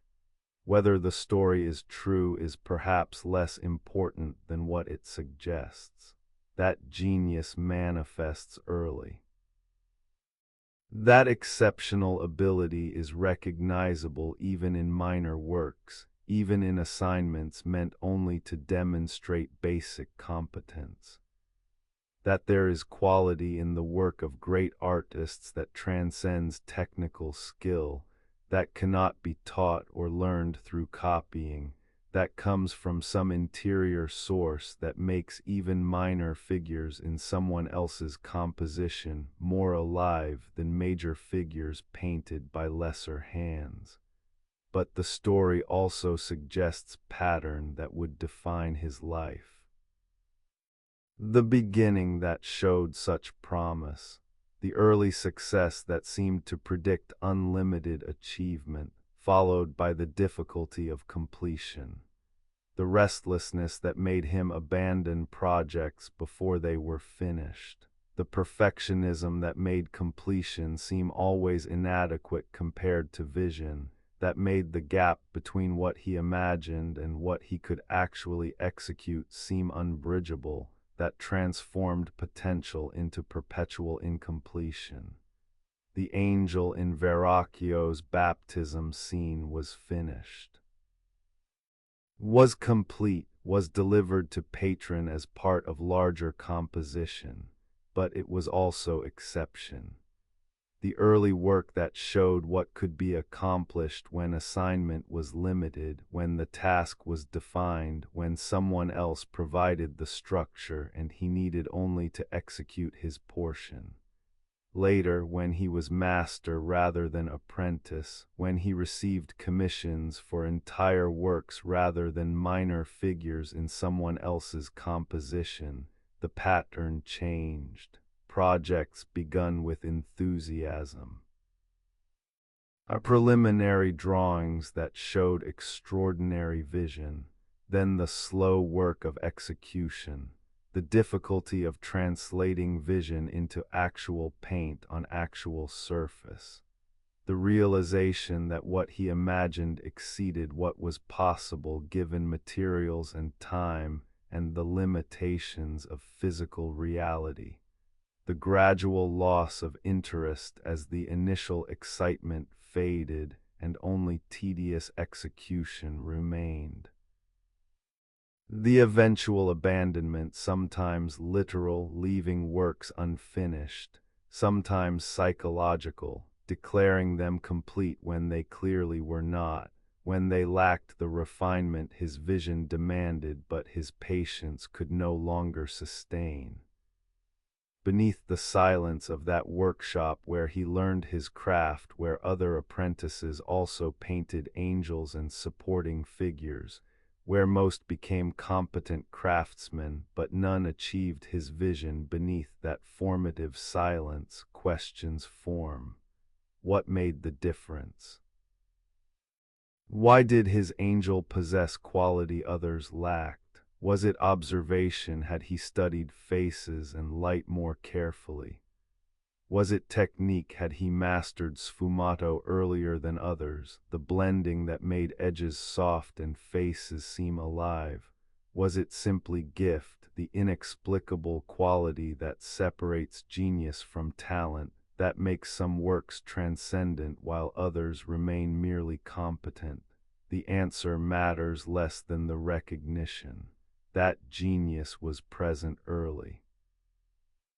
That the capacity for extraordinary achievement manifested in the minor work of apprenticeship. But also that early promise is not guarantee of fulfilled potential, that the arc from talented student to productive master is not straight or certain, that abilities that shine in limited assignments may struggle with the demands of complete works, with the sustained effort required to translate vision into finished reality. Where memory fades into the catalogue of unfinished works that would accumulate through his career, the adoration abandoned, the St. Jerome incomplete, the battle of Anghiari that was started and left unfinished, the countless projects begun and not completed, the angel remains, finished, perfect in its minor perfection, standing as both promise and reproach, showing what could be accomplished, suggesting what would too often remain unaccomplished as ambition exceeded capacity for completion, as vision exceeded patience for execution, as the gap between imagined and actual proved too wide to bridge consistently. Some voices only echo when we are ready to listen. The angel speaks of potential, of the moment when ability first becomes visible, of the promise that genius shows before the difficulties of sustained production become apparent. It speaks of what could have been if every project had been as successfully completed as that first assignment, if the productive capacity had matched the visionary capacity, if the ability to finish had equaled the ability to conceive. But it also speaks of the gulf between student work and master work. When someone else defines the task and limits the scope, completion is easier. When the entire responsibility falls to single person, when vision must be maintained through months or years of execution, when no external structure constrains the ambition or defines the endpoint, then completion becomes difficult, becomes act of will as much as act of skill, becomes challenge that even genius does not automatically overcome. The apprentice who painted angels became master who struggled with completion, who created some of the most revered works in artistic history, who also left remarkable trail of unfinished projects, of visions partially realized, of potential that was fulfilled in some works and forever unrealized in others. The angel stands at the beginning of this trajectory, perfect, complete, promising everything, and perhaps that perfection was both blessing and curse, Perhaps it set standard that became burden. Perhaps the early ease made later difficulty more frustrating.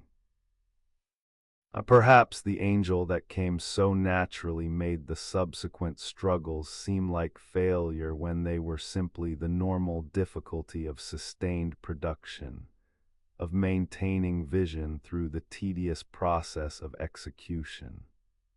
Where the angel waits in the Uffizi as part of Verrocchio's painting, still recognizably superior to the other figures even after 5 centuries, even viewed by eyes that have seen all his later works and can compare their potential is frozen at moment of purest promise.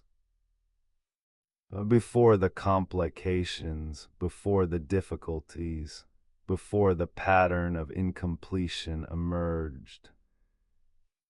Just the gift, evident and undeniable, showing itself in minor figure that somehow outshines everything around it through sheer quality of presence, through the luminosity that comes when technique and vision align perfectly, when hand accomplishes exactly what mind intends, when the gap between conception and execution narrows to nothing and the result is perfect in its perfection, complete in its completion, finished in every sense that matters. The angel still glows, still possesses the quality that made Verrocchio put down his brush, still demonstrates that genius announces itself, that exceptional ability is recognizable even in early work, that the distance between competence and brilliance is visible to anyone with eyes to see it. And in that persistent glow, in that continued capacity to move viewers 5 centuries after the paint dried, the angel fulfills its purpose to show what was possible, to promise what might come, to stand as evidence that the apprentice possessed gifts worth developing even if those gifts would later prove as much burden as blessing, as much source of frustration as achievement, as much reminder of potential unfulfilled as celebration of potential realized. The 13,000 pages survive, paper and binding, ink and graphite, chalk and sometimes paint, accumulated through decades of observation and speculation and systematic investigation into everything that captured his attention, which was nearly everything. Estimates suggest twice that many pages were lost or destroyed, 26,000 pages total, perhaps. 26,000 instances of thought becoming visible, of curiosity translating into marks on surface, of the internal made external through patient recording. It is said that the notebooks contain everything, not arranged or organized, not prepared for publication or even for anyone's eyes beyond his own. But everything nonetheless: observations about light and shadow, notes on how to mix pigments for particular effects, recipes for paints and varnishes, sketches of mechanical devices, anatomical studies showing interior human architecture, botanical drawings of remarkable precision, mathematical calculations, philosophical reflections, shopping lists, reminders to himself about tasks to complete and materials to acquire, jokes, fables, accounts of money spent and owed. They are not systematic, not organized into subjects or arranged chronologically with care. They are working documents, the raw material of thought captured as it occurred, the trace of mind in motion across decades of inquiry. A drawing of a flying machine appears next to a note about buying eggs. An anatomical study of the heart is followed by a geometric proof. Observations about water flow, neighbor a reminder to return borrowed book. The notebooks respect no boundaries between serious and trivial, between profound and mundane, because the mind that created them made no such distinctions, saw all observations as potentially valuable, all thoughts as worth preserving. To read them to the extent they can be read, given the mirror writing and the fragmentary survival and the Renaissance Italian that requires translation and the personal abbreviations that he used without explanation to read them, is to enter consciousness itself. To see how genius thinks, which is not in finished theorems or polished prose but in questions and observations, in connections made between disparate phenomena, in the constant asking of why and how and what if. Whispers tell us that the notebooks reveal something crucial about the nature of his genius. It was not sudden breakthrough, not inspiration arriving complete, not the flash of insight that solves problem in single illuminating moment. Instead, it was sustained attention, patient observation, willingness to record carefully, to return to questions repeatedly, to allow understanding to accumulate gradually rather than expecting it to arrive complete. He observed the way light falls on sphere and how shadow defines form.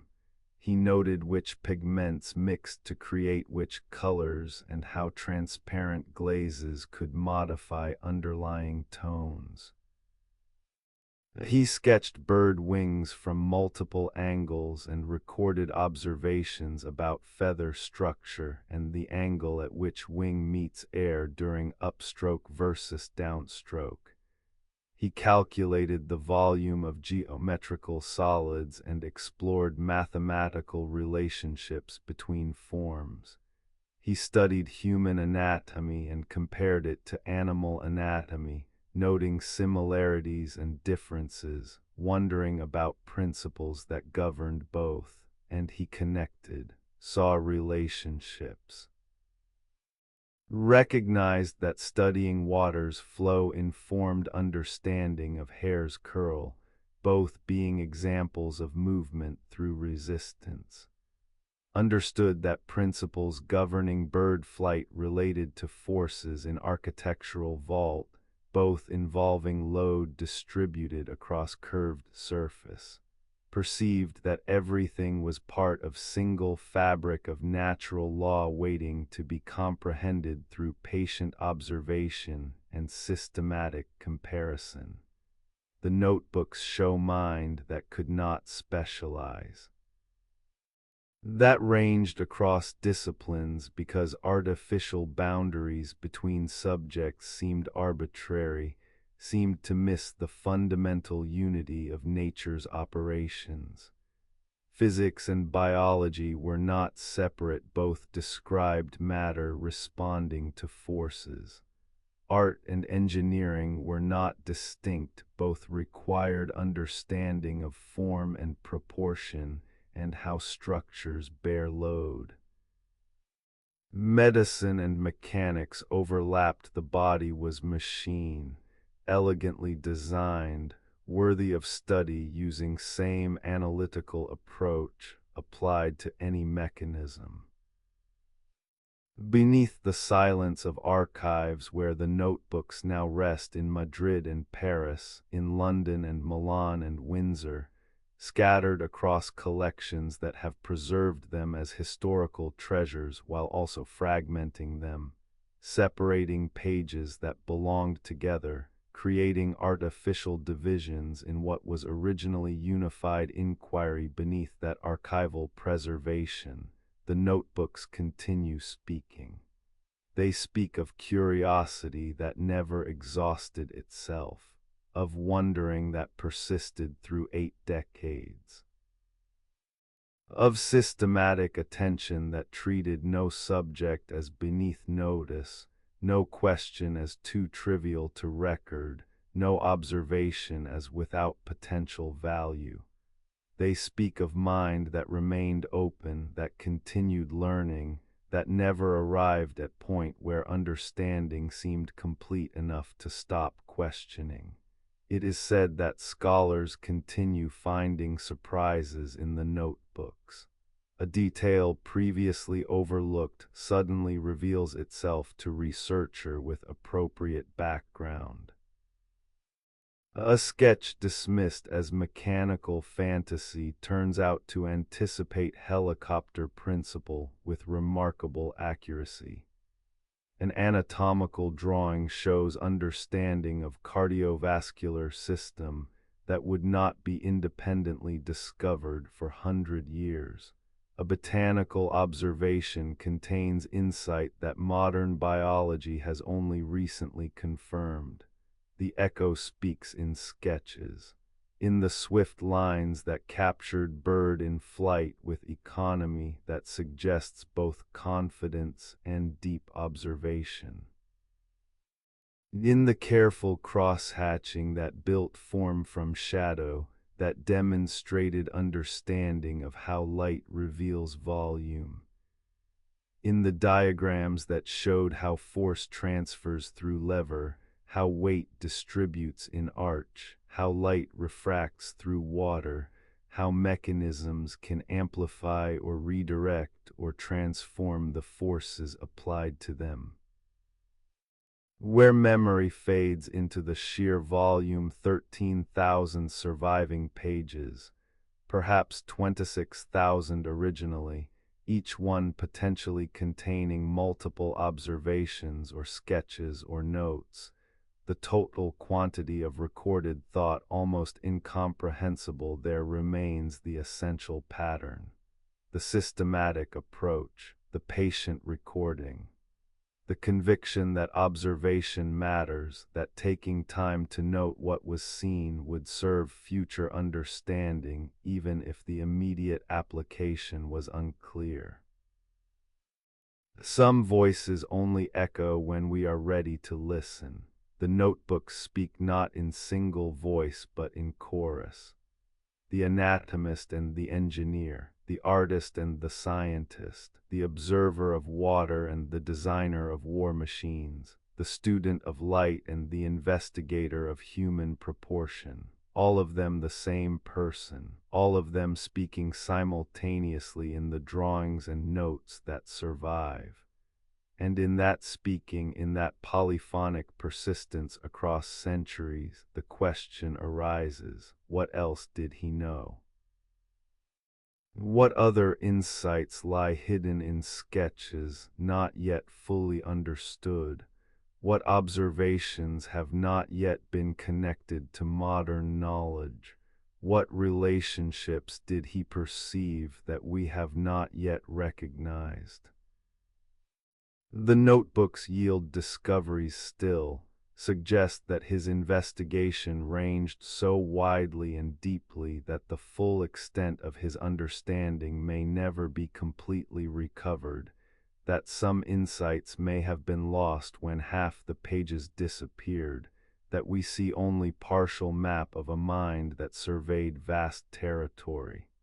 The 10,000 thoughts that survive are window. Incomplete window, certainly. Fragmentary view into consciousness that produced millions of thoughts across 8+ years of life. But even this partial view is remarkable, shows the range and depth of investigation, shows the connections across disciplines, shows the systematic approach that could be applied to any question, anatomical, mechanical, artistic, mathematical, and that yielded understanding through patient observation and careful recording. Where the notebooks rest now preserved, digitized, available to scholars and eventually to anyone with internet connection, the mirror writing no longer barrier to access, they continue their work, continue teaching. Continue demonstrating that understanding accumulates gradually, that curiosity serves no single discipline, that the patient observer who records carefully and thinks systematically can investigate anything, can contribute to knowledge even when working alone, even when not part of academic institution, even when the investigation is driven solely by personal wondering rather than by external requirement or expectation of publication. The pages are fragile now, 5 centuries old. Handled carefully, stored in controlled conditions, but they persist. The ink has faded but remains legible mostly. The paper has yellowed but holds together. The thoughts captured in that mirror script continue waiting for eyes willing to look, for minds willing to engage, for the next generation of investigators who will find in those 10,000 surviving thoughts the seeds of new understanding, the inspiration for new questions, the reminder that systematic attention to nature's operations yields knowledge regardless of century, regardless of technology. Regardless of whether the investigation has support beyond the investigator's own conviction that understanding is worth pursuing. The notebooks that held 10,000 thoughts still hold them, patient, fragmentary, incomplete, but present. Speaking still to anyone willing to learn the language, not just the mirror writing, though that is part of it, but the deeper language of systematic observation, of patient recording, of the conviction that everything is worth noting because everything connects, because nature is unified even when human categorization creates artificial boundaries, because curiosity properly directed will find patterns and principles wherever it looks carefully enough, long enough, systematically enough. In Amboise in the Loire Valley, in the manor house provided by French king who had invited him to spend his final years in comfort and respect befitting genius, the old man continued working though his right hand had become paralyzed. Stroke perhaps, or some other neurological event that robbed him of the ability to draw and paint with the facility that had defined his life, that had been his primary language for speaking what words could not adequately express. The left hand still functioned. Could still write the mirror script, could still sketch though with less precision than before, with the tremor that comes when non-dominant hand attempts tasks that dominant hand always handled, with the frustration of knowing exactly what should appear on page, but having the execution fall short of intention. It is said that he focused on conversation rather than production. The young King Francis I visited frequently, valued his presence more than his output, wanted the prestige of having Leonardo da Vinci at his court, wanted to say that genius lived under French protection in French manner, regardless of whether genius was still producing works to justify the title. They talked about architecture, about festivals and pageants, about designs for palaces and canals and ideal cities where all the problems of urban living would be solved through careful planning and engineering. Visions that would never be realized but that pleased the king, that demonstrated the mind was still active even as the body declined, that the systematic investigation could continue even when the actual building and painting became impossible. He had brought little with him to France. The Mona Lisa among the few possessions, still being refined or at least still capable of accepting refinement, still not finished or perhaps finished but still open to adjustment. A few notebooks, some drawings, the essential tools of investigation and creation, but much had been left behind in Italy. Much had been sold or given away or simply abandoned in the various workshops and residences he had occupied over 70 years of peripatetic existence. Whispers tell us that he knew time was limited, that the paralysis was warning of worse to come, that the body that had served him for 8 decades was approaching its limit, was beginning the final decline that no amount of observation or engineering could prevent or reverse. He had studied death in the bodies he dissected, had seen what happens when the animating principle departs and only mechanism remains. Had perhaps wondered about his own death, about the moment when consciousness would cease and he would become subject rather than investigator, when others might open his body and study its interior architecture the way he had studied so many others. The autumn of 1519 found him weakened, able to move around the house but no longer able to travel, to walk the distances he had once covered with ease, to maintain the restless investigation that had taken him from Florence to Milan to Rome and now to France, that had kept him moving throughout his life, never settling, never finding place that could contain his interests and investigations. He made practical arrangements, dictated his will document disposing of property and artwork, making provisions for servants and students, requesting burial in specific church with specific ceremonies. The man who had spent lifetime investigating everything from water flow to human anatomy to the principles of flight approached his own ending with the same careful attention he had brought to all phenomena. Death was simply another transition, another transformation to be noted and prepared for, another instance of matter changing state according to natural law.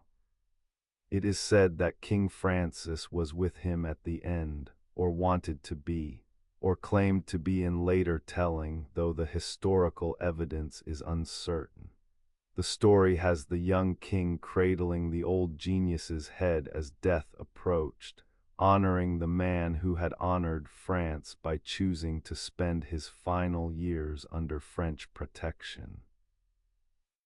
Whether true or legend, the story suggests something about how he was valued not just as producer of artworks or designer of mechanisms, but as presence, as consciousness worth honoring, as genius whose conversation and vision had value beyond any particular creation. He died on May 2, 1519, at age 67. Not especially old by modern standards, but reasonable lifespan for Renaissance. He had seen much change in the world, had contributed to some of that change.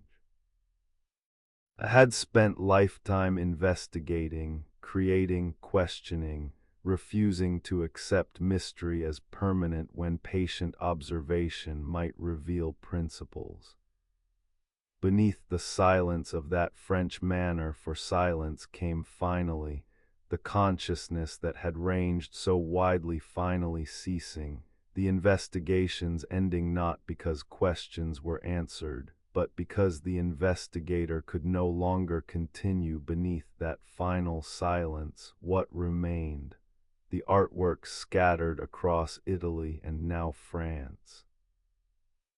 The notebooks filling shelves and chests, the accumulated observations of decades, the students who had learned from him, the patrons who had supported him, the mechanical designs and architectural visions and anatomical studies, the unfinished projects and unrealized plans, the gap between what he had imagined and what he had actually accomplished.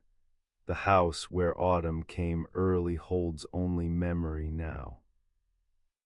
The manor still stands closed-loose, preserved as museum, visited by tourists who want to see where he spent his final years, where he died, where the genius finally fell silent.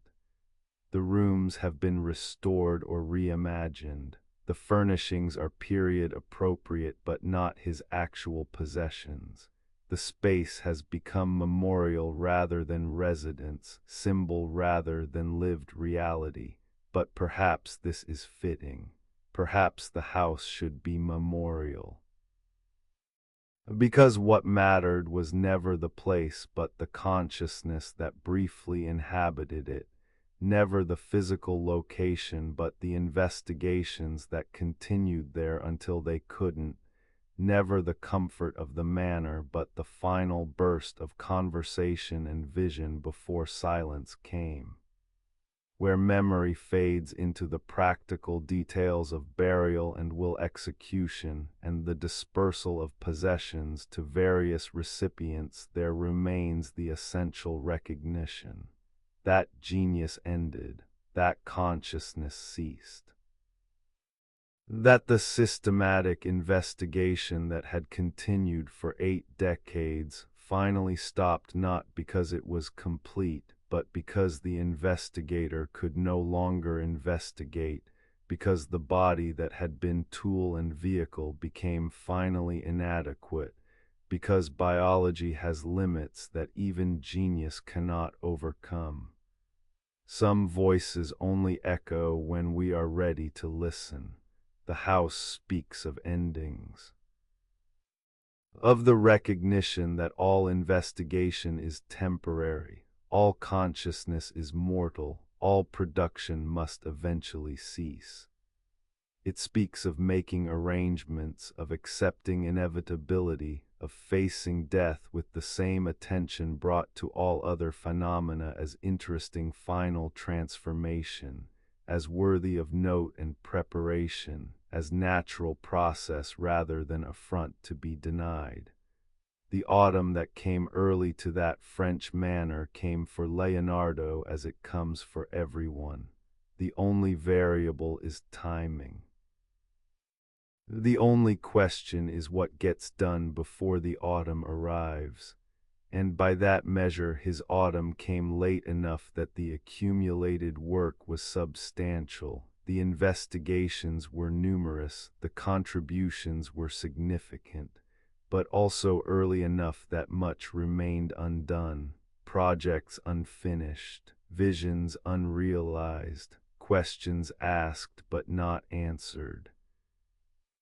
The gap between imagination and execution remained at the end, remained unfilled, remained testimony to the human condition where our reach always exceeds our grasp, where vision always outpaces capability, where there is never quite enough time to accomplish everything that might be accomplished. Where the house stands now preserved, visited, transformed into museum that tries to capture something of what it was like when he lived there, when genius inhabited those rooms, when the conversations with the king occurred and the final refinements to Mona Lisa were attempted, and the notebooks continued filling with observations even as the hand weakened there. Autumn is permanent.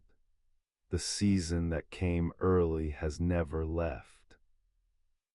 The house remains in perpetual autumn, in the state of ending, in the moment before silence, frozen in time as memorial to the consciousness that briefly made it significant.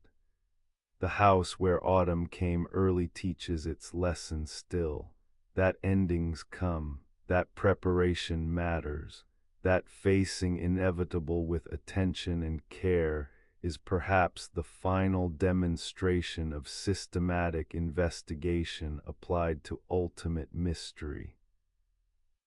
That death is not exception to natural law, but final instance of it, final transformation that even genius must undergo, final silence that claims all voices eventually regardless of what those voices accomplished before falling still. He was buried in the church of Saint Florentin in Amboise, with ceremony befitting his status as friend to the king, with recognition of his achievements and his contribution to the French court. The burial was documented, the location noted, the grave presumably marked according to the customs of the time when someone of significance died and warranted proper memorial. But the grave would not remain undisturbed, would not maintain its integrity through the centuries that followed. The French Revolution brought destruction to many churches, to symbols of old order and royal privilege, to anything that represented the world before revolution remade everything. Saint Florentin was damaged, then later demolished entirely. The burials were scattered or lost. The records became confused or were destroyed. The careful documentation of who was buried where became unreliable, became fragments, became historical puzzle with missing pieces. It is said that by the 19th century, no one could say with certainty where he rested, whether any bones remained at the original burial site, whether the grave had been disturbed during the Revolution or the subsequent demolition, whether his remains had been moved, scattered, lost to the chaos that had obliterated so many monuments and disrupted so many graves. The location was known approximately somewhere in the area where Saint Florentin had stood, but precisely, specifically, with confidence that would allow pilgrims to visit or scholars to verify, the grave's location had become mystery. In 1863, during excavation of the site, bones were found. A skull and some other fragments, buried where records suggested his grave should be, at depth consistent with Renaissance burial practices, in location that matched what fragmentary documentation indicated. Were these his remains, the evidence was circumstantial. The skull was studied, measured, compared to what was known or believed about his physical appearance. The other bones were examined for signs of injury or disease that might correlate with biographical details. Probably, possibly, perhaps the identification could never be certain. 5 centuries had passed. The grave had been disturbed, the church demolished, the area excavated and reburied multiple times. DNA testing was centuries in the future. The identification relied on educated guess, on probability rather than proof, on the assessment that these bones were more likely his than anyone else's given location and circumstance. Whispers tell us that the bones were reburied in 1874 in the chapel of St. Hubert in Amboise Castle, marked with monument declaring them Leonardo's remains. The tomb is impressive marble and inscription, recognition of genius, claim that these are the authentic remains of Leonardo da Vinci, that pilgrims are visiting the actual grave of the actual person, that this is not memorial or cenotaph but burial site, but uncertainty persists. Some scholars doubt the identification, suggest the bones could belong to anyone buried in that crowded churchyard where St. Florentin once stood, argue that certainty is impossible given the disruptions and the passage of time. Without DNA comparison to verified relatives, without any definitive proof beyond circumstantial evidence of location and timing, the identification remains probable but not certain, likely but not confirmed, the best guess rather than established fact. Perhaps this is fitting end for one who left so much unfinished, whose work was dispersed and fragmented, whose notebooks were scattered across Europe and whose paintings hang in different museums, whose legacy is everywhere and nowhere. Perhaps the uncertainty about where he rests is appropriate conclusion to life that was peripatetic, that moved from city to city, that never settled, that left traces in many places but belonged definitively to none.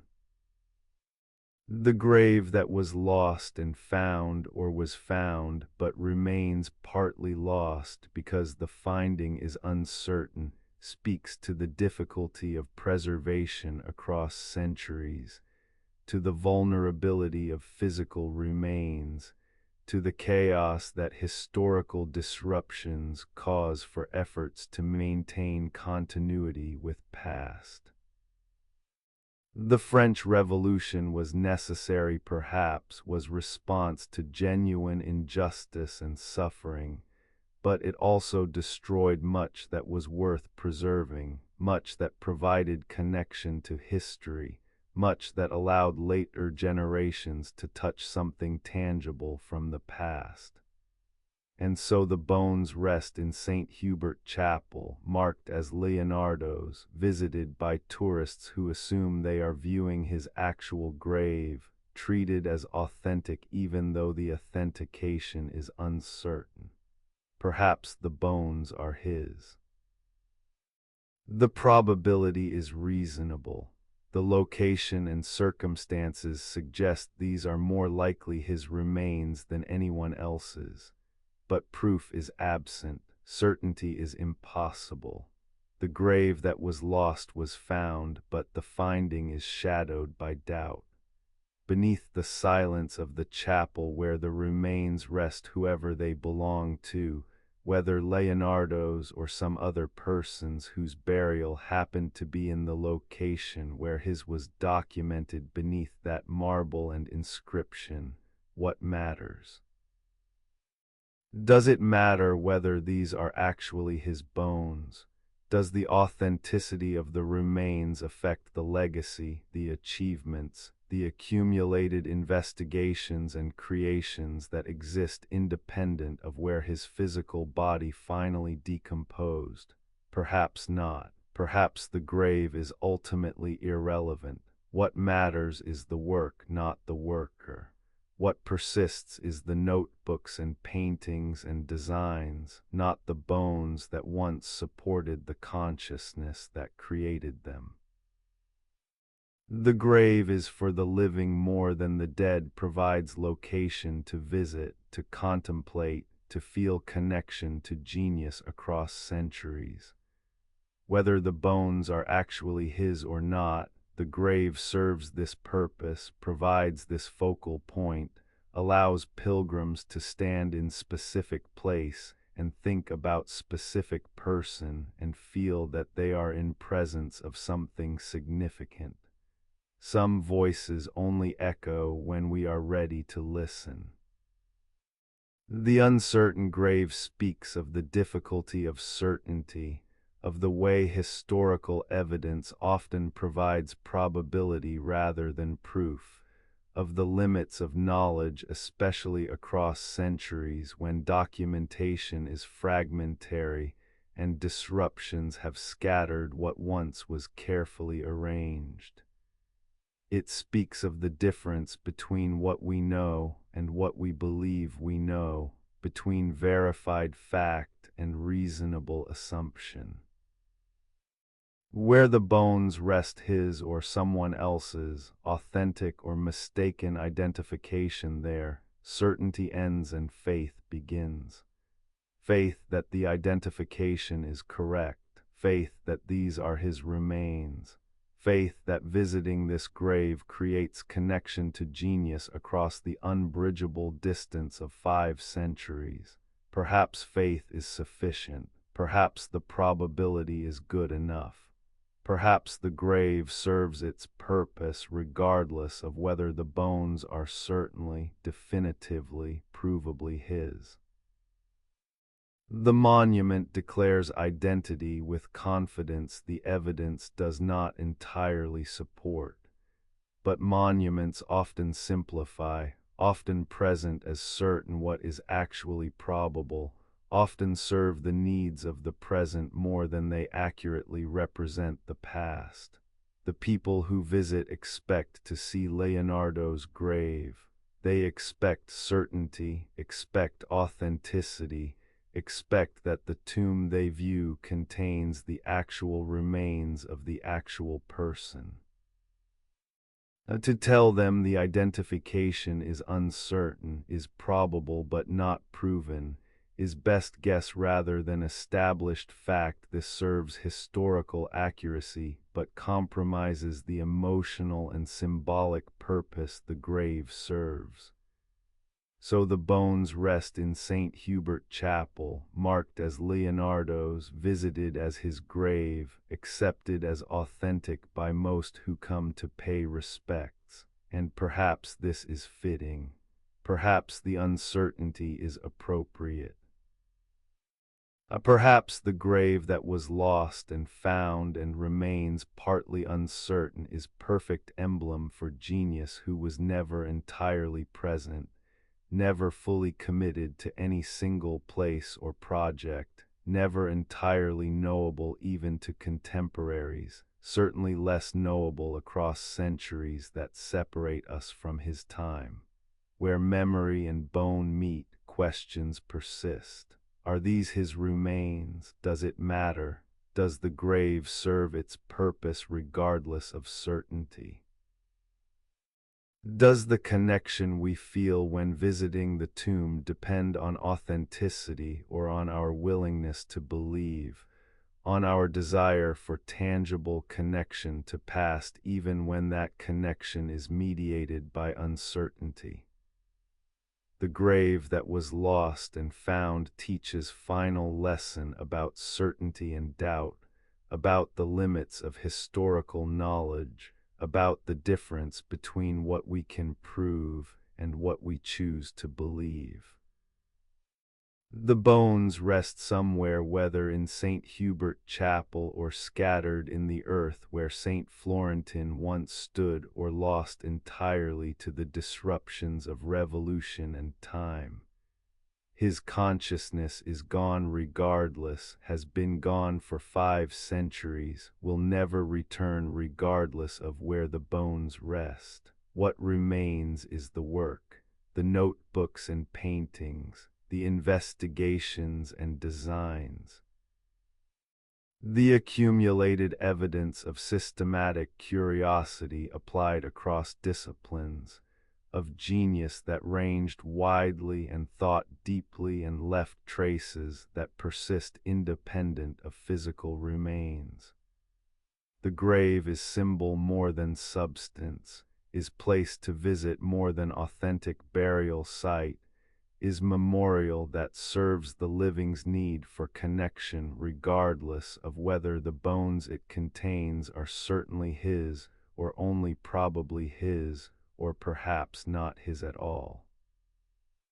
And in that uncertainty, in that probable but not certain identification, the grave becomes metaphor, for the way historical knowledge is always partial, for the way certainty is luxury rarely available across centuries, for the way we construct connection to pass through combination of evidence and faith, of probability and belief, of what we can prove and what we choose to accept because the alternative is disconnection, is loss of tangible link to genius whose influence persists but whose physical presence is irretrievably gone. The grave remains, visited, honored, marked with monument that declares certainty the evidence does not fully support, and perhaps that's enough. Perhaps the grave serves its purpose. Perhaps the bones, whoever they belonged to, can rest in peace, while the consciousness that once inhabited them rests in the work that survives, in the notebooks and paintings, in the systematic investigations that continue teaching centuries after the investigator fell silent.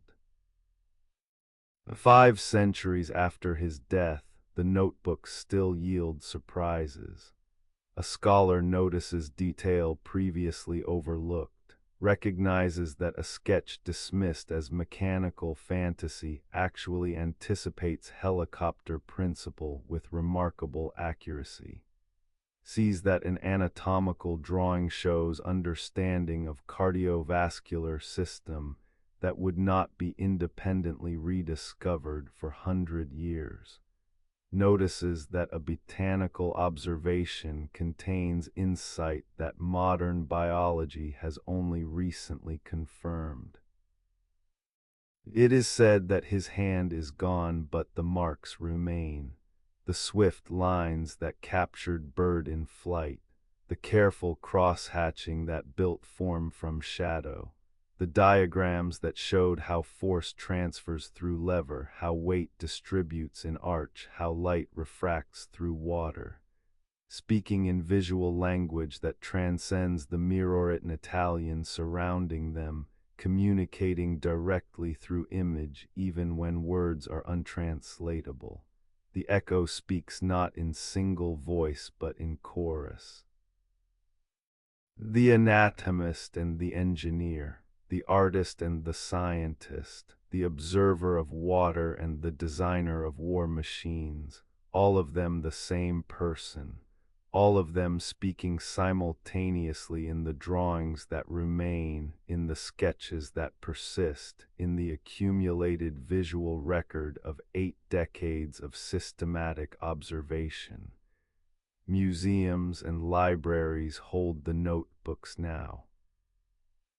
I preserve them in controlled environments where temperature and humidity are carefully regulated, where handling is minimal, where light exposure is limited to prevent further fading.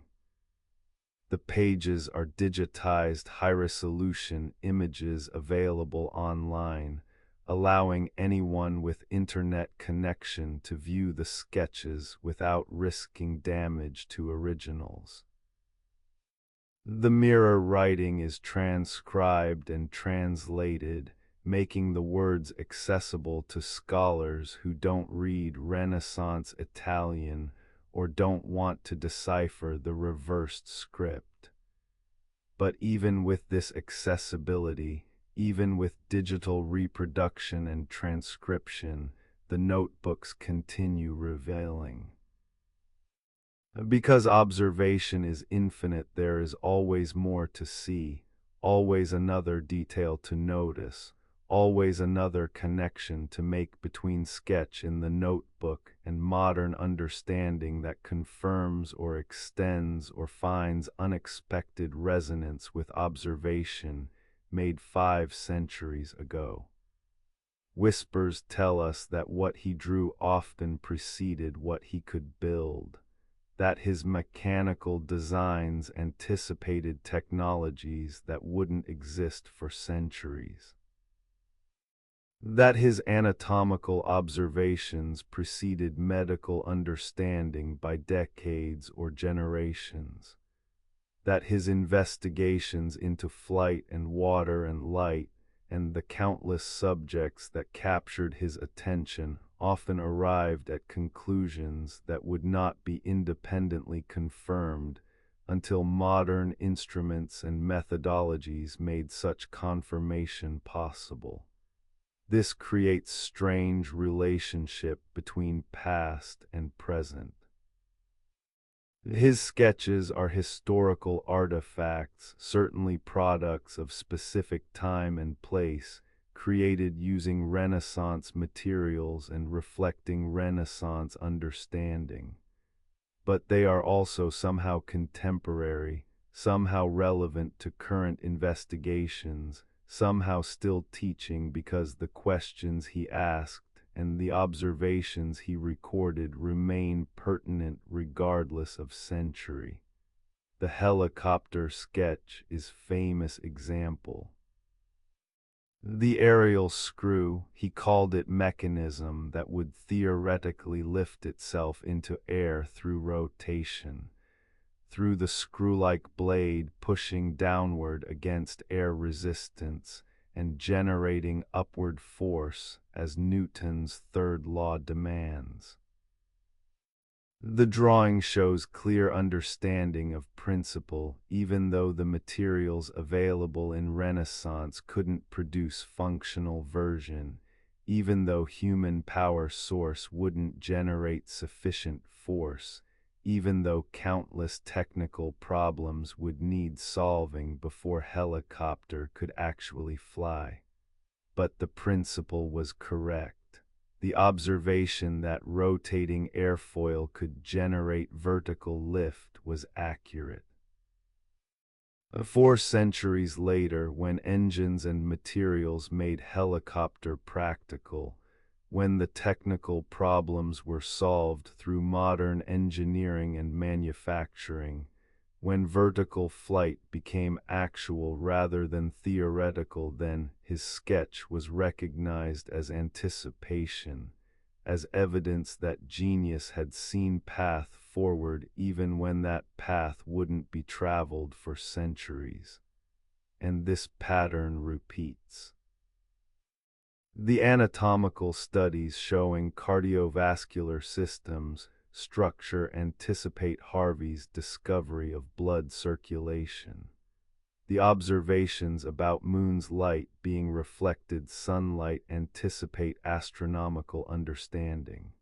The notes about fossils being ancient sea creatures found in mountains anticipate geological concepts about land rising from ocean over vast time spans. Again and again, his observations align with understanding that wouldn't be general knowledge until long after his death.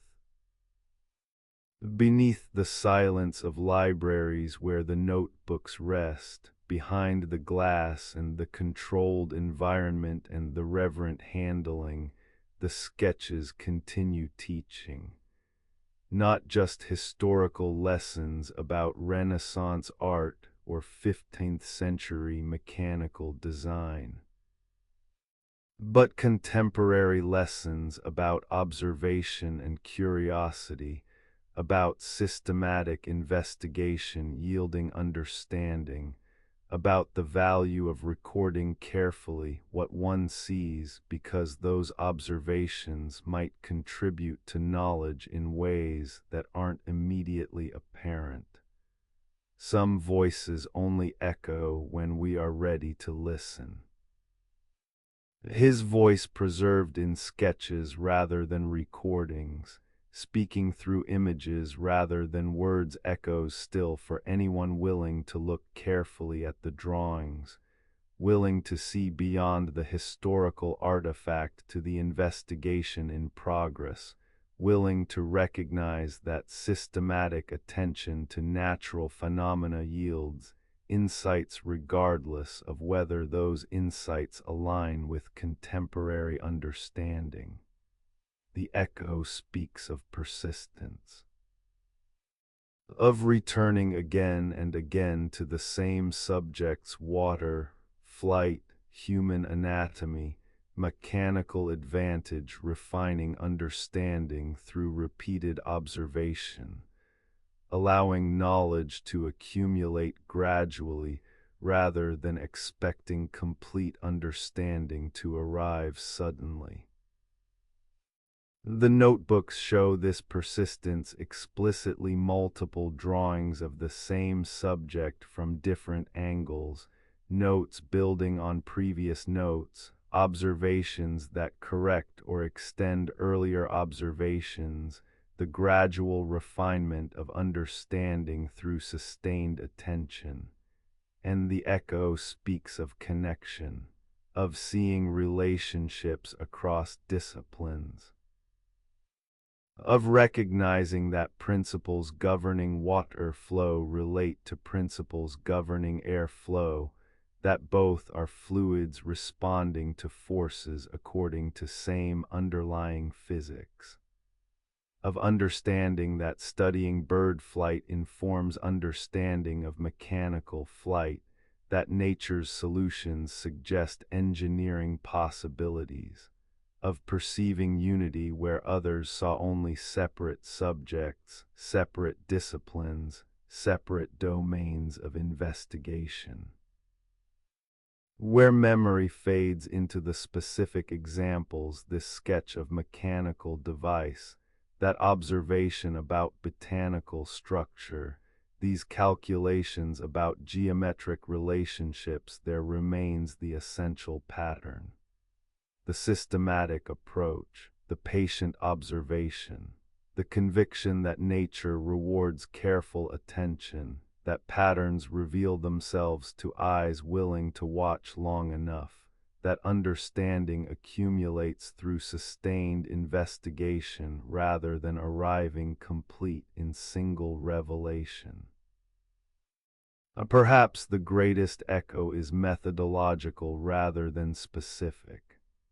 Perhaps what persists most powerfully is not any particular sketch or observation, but the example itself, the demonstration that curiosity can be sustained across lifetime, that investigation can range across disciplines, that systematic attention yields understanding regardless of subject matter, that the questions worth asking are everywhere for those willing to look carefully and record faithfully what they see. The sketches wait in their archival homes, patient, available, ready to teach anyone willing to learn the language, not just the mirror writing, though that's part of it, but the deeper language of systematic observation, of curiosity applied methodically, a vision that sees connections and patterns and principles where casual observation sees only isolated phenomena, and new discoveries continue. Every few years, some scholar notices something previously missed. Some detail that changes understanding of a design, some observation that turns out to align with modern knowledge in unexpected way, some sketch that reveals more careful understanding than previous interpreters recognized. The notebooks are not exhausted. They continue yielding because they were created by consciousness that observed so carefully and recorded so faithfully that even centuries later, even after countless examinations, there remains more to find. This is perhaps the ultimate vindication of his approach. That patient observation and faithful recording create permanent value, that what he saw and sketched 5 centuries ago continues relevant, continues teaching, continues rewarding careful examination. That the echo doesn't fade but rather gains resonance as modern knowledge provides contexts for recognizing insights that were ahead of their time, observations that anticipated discoveries, investigations that asked questions science wouldn't formally address for generations.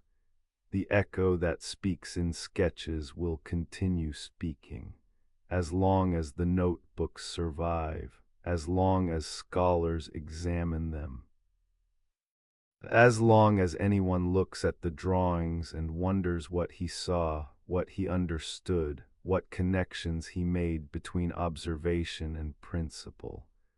The voice is visual but not silent. The communication is through line and shadow but not unclear. The teaching persists through marks on paper made 500 years ago but not outdated. Where wonder and investigation meet, echoes form. And his echo captured in sketches, preserved in notebooks, speaking through visual language that transcends time and translation, that echo continues calling. Calling to the curious, calling to the systematic, calling to anyone willing to observe patiently, record faithfully, investigate methodically, see connections across apparent boundaries. The echo speaks in sketches, in drawings, in the accumulated visual record of consciousness that saw deeply and recorded carefully and left traces that persist. Listen. Look, learn, the echo continues, patient, visual, eternal. Where genius worked, marks remain. And in those marks, in those sketches, in those patient recordings of what eyes saw and mind understood there, the echo speaks still. Rest now. Let the images fade gently. Let the questions dissolve into sleep. The notebooks close, the echoes soften, the sketches wait patiently for morning. Where wonder dwelt, marks remain. And in those marks, across 5 centuries, genius speaks still, soft, visual, inviting us to look as carefully as he looked, to wonder as persistently as he wondered, to investigate as systematically as he investigated. The mirror writing reflects, the sketches teach, the echo continues. Good night.